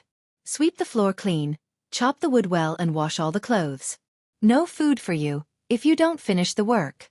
If you can stay hungry for a couple of days, then you are welcome to do nothing." She had not entrusted her with any work before, because she wanted to see what Lu Yan could do. It was never difficult for her to rectify her. Lu Yan was surprised, unconvinced and extremely furious. She was certain that the second miss had changed. She was different from before. Or the second miss had always been pretending in the past. Second miss at this moment was the authentic one. Lu Yan had never respected Qiao Xian. So when she was threatened, she was not very happy. She threatened back in a soft tone. Second miss, don't forget that Elder Miss has told me to bring you back for the gift presentation on Mid-Autumn Day. I am a person given by Elder Miss and Madam to you. I can only serve you with some tea. You should remember who is behind me. Second miss, you are humiliating me constantly, that is not good, right? Qiao Xian smiled. You are wrong. What do you mean by who is behind you? Should I explain my actions to you? Do you think that just because your contract is not in my hands, I can do nothing about you? Mid-Autumn Day is still not here yet. Do you think that I will be afraid of your report to them? Just wait and see what happens if you disobey me, okay? Lu Yan's face changed slightly, as she stood motionlessly. But she still did not want to move. She refused to do any labor work. She just did not want to do farmer's work. Maids from the mansion never did anything like this. Qiao Xian raised her eyebrows and was about to say something, when Ms. Niu came in with her grandson in arms. She shouted, Elder sister-in-law, you bear the grudge in your mind for so long. What are you staying here for? We are just offering our help. Ms. Fang countered immediately. I don't care. You can do your own work if you want to. We don't need your help, because you're going to say that your time and fields got wasted because you helped us with seedlings. How horrible that would sound. Ms. Fang told the other two sections of the family not to visit them. She did not help them either. Second uncle and third uncle had an argument with Ms. Fang, but they never showed up anyway. They believed that they were kind-hearted, but they were turned down early in the morning. Even good-tempered people would not feel pleased after a while. Ms. Niu came to the door directly, when she became frustrated. Now she got even more furious, when she was countered by Ms. Fang. She became anxious and panicked.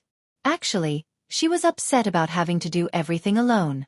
She had been waiting for the first section of the family to help as always done in the past. She could not stand losing the easy help, which used to be available to her every time in the past. She was a greedy person and felt that she had been put into a disadvantageous situation.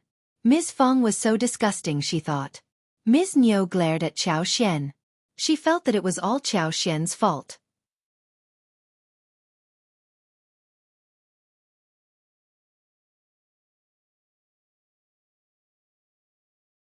Chapter 196 Fierceness. Ms. Niu regretted so deeply that she had not protested against this marriage. Nothing good had happened after Ms. Qiao became part of the family. Qiao Xian did not care about her reaction. She even thought of an idea when she saw Ms. Niu's look. She said, Second aunt-in-law, we are already in different families. We should care about our own business. Mom is right. You are just humiliating yourself by coming here. But, second aunt-in-law, if you are so busy, I can offer some help. She pointed at Lu Yan and smiled. This is my maid, Lu Yan. Why not take home and make her do your work? You can do whatever you want with her. Maybe, she can be of some help to you. Ms. Niu, who had been so angry a few seconds ago, stopped as she heard the words. Are you sure? You are going to let me use your maid? Yes, yes. Qiao Xian nodded. Ms. Niu could not help but turn to Ms. Fang, who snorted and looked unwilling, but she said nothing more. Ms. Niu felt slightly better. She snorted. That is good. You should never break your promise. Ms. Niu would never lose any chance of taking advantage of anything. Of course not. Qiao Xian said to Lu Yan. What are you standing here for? Why don't you go home with second Madam Xiao? Listen to her order, otherwise she is going to punish you, got it? Ms. Niu felt so happy hearing herself being addressed as second Madam Xiao, as if she had already risen higher. She glanced at the maid. Lu Yan, just follow me. Lu Yan looked at Qiao Xian, bit her lips, and followed Ms. Niu. Lu Yan felt somehow proud inwardly. She believed that Qiao Xian must have been scared by what she said, so she did not dare to do anything to her. So she drove her away, just to hide how humiliated she was. All right then. She could leave. Ms. Fang sneered. The maid is going to soon know what kind of hell she is going into. Qiao Xian was not a hard-hearted person, nor was Ms. Fang. But they had the right methods to give Lu Yan a hard time. They just did not want to get themselves stuck with too much trouble. Lu Yan would soon know how hellish life could be, when she ended being with someone like Ms. Niu. What was she thinking when she put on a look of who she was? Hearing what Ms. Fang said, Qiao Xian understood that her mother-in-law knew what she was doing. Mom, you know me well. That maid has to go through some difficulties so that she knows what the world is like. In the afternoon, Xiao Dalong and the others came home for lunch. Qiao Xian helped with dough making and noodle kneading. A while ago at home, Qiao Xian cut chili noodles, shiitake mushrooms, egg skins, pork belly into dices, and fried shrimp, minced garlic, minced green onion, minced ginger, fried peanuts, and put them into a large jar just to mix with noodles. Apart from the noodles, she picked some beans, celery and scallions from the yard. The beans and celery were chopped, blanched in boiling water, whilst scallions were cut into minced green onions as seasonings. When the water was boiled, the noodles were cooked, and scooped up so the vegetables, sauce and sesame oil as well as vinegar were mixed with pickles from the jar. It looked tasty and appetizing. The dish was simple, and the meal made people feel so satisfied.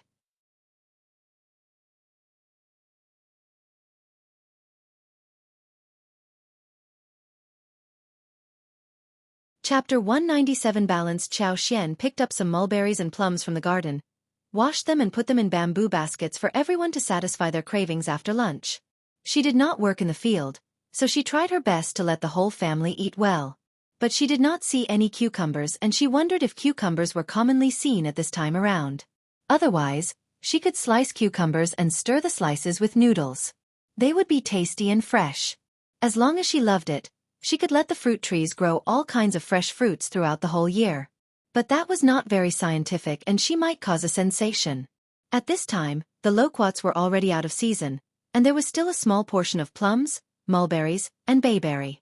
They would go out of season in about 10 days at most. But peaches, grapes, watermelons could be eaten again, then figs, and then pears, dates, and pomegranates would be ripe enough. Eldest uncle was still very angry with Ms. Fang. He was wearing a bad look on his face. The whole family had been fed up with the second and third sections of the family during the past few years, and they did not want to slow her down or hold her back when their mother took the lead and protested against it. So no one cared about eldest uncle's look. That made him feel even worse.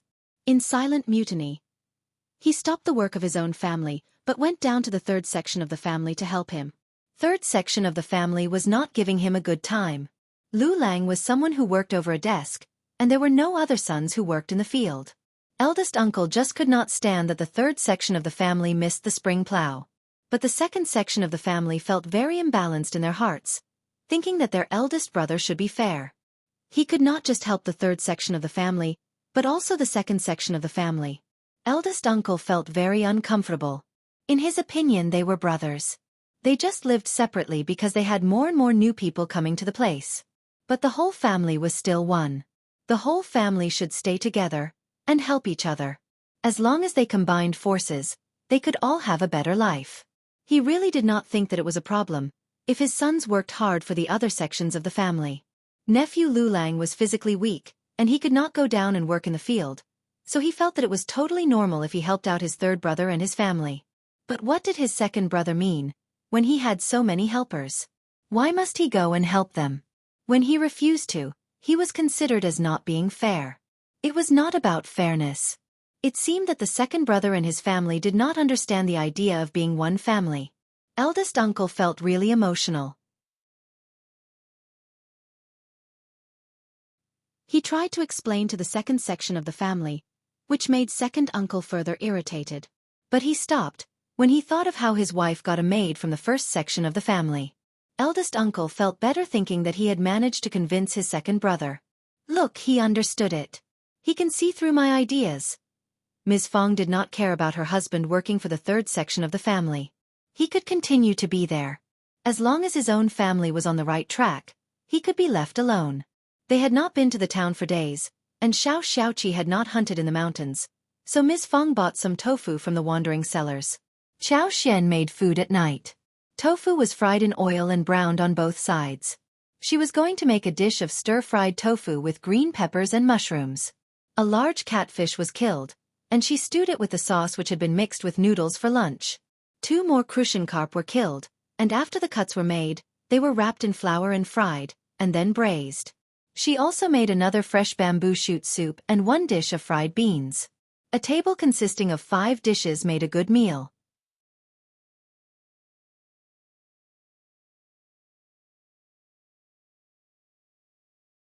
Chapter 198. One thing left. Eldest uncle was very angry with Ms. Fang, so he did not eat at home. Instead, he went to the 3rd section of the family for dinner. 3rd uncle and Ms. Ma were not very happy about his visit. Ms. Ma even made some implicit remarks, but eldest uncle did not get it. Ms. Ma pursed her lips, mumbling in a small voice that all he did was just offer them some help for half a day, and now he was staying for dinner. Their eldest brother was getting more and more calculative. After many days of work, the spring plow was finally drawing to the end. No one from the 1st section of the family offered help. 2nd uncle as well as 3rd uncle failed in their plan of letting Ms. Fang's sons help them out. In fact, Ms. Fang got more tricky now. She asked her sons to slow down their own labor work, so they did not have any free time to offer anyone else any help. So, after the 2nd and 3rd sections of the family took advantage in getting the rakes made, they would not be called reasonable if they forced Ms. Fang and her sons to help with the seedlings also. Feeling helpless, the 2nd and 3rd sections of the family had to ask some people from the village for help so they could finish the spring plow. When they were done with the spring plow, the 1st section was done with their work as well. The 2 families got very annoyed. They felt as if they had been set up. They knew clearly by this point that Ms. Fang was getting harder to deal with. Spring plow had just passed. Xianxia was getting ready to be married to the family, so the 1st section of the Xiao family was going to be even busier for the days to come. But there were many helpers in the family, and due to the wedding of Xiao Yunduan and Xiao Xian which took place just a while ago, they were fairly familiar with the arrangement of the wedding this time. Besides, Ms. Fang had plenty of money now, and she was more confident and faster in getting everything done. The large and important stuff as well as the new room were all ready. The wedding reception had been well arranged. So was the guest lists. The meat, the vegetables and everything else was booked. Everyone was waiting for the wedding day to come. Those whom they needed for help were all informed. There was just one thing that remained to be done. Xiao Sanlang was very honest and he treated Xiaoni well. When he was done with the spring plow, he told Ms. Fang and eldest uncle that he was helping Xiaoni and her family out. Xiaoni had been complaining to him all the time about what her brother and sister-in-law were like.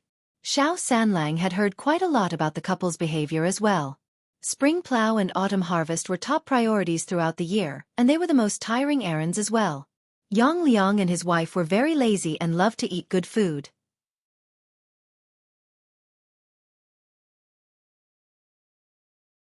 So if they took the excuse of the spring plow and tried to ruin the wedding, that would be troublesome. So he just wanted to offer some help to press down the couple, so that he could get the girl home. After the girl came to his home, he would leave the couple alone and care nothing about them anymore. Married girls would always be spilled water, and even a brother could not interfere in his sister's-in-law's family. Actually, Yang Liang and his wife had been very annoyed by the spring plow. Ms. Tian kept forcing Yang Xiaoni to ask the Xiao family for help, but Yang Xiaoni ignored her and did not want to do anything about it. There was one time when she was slapped right on the face without being able to dodge it.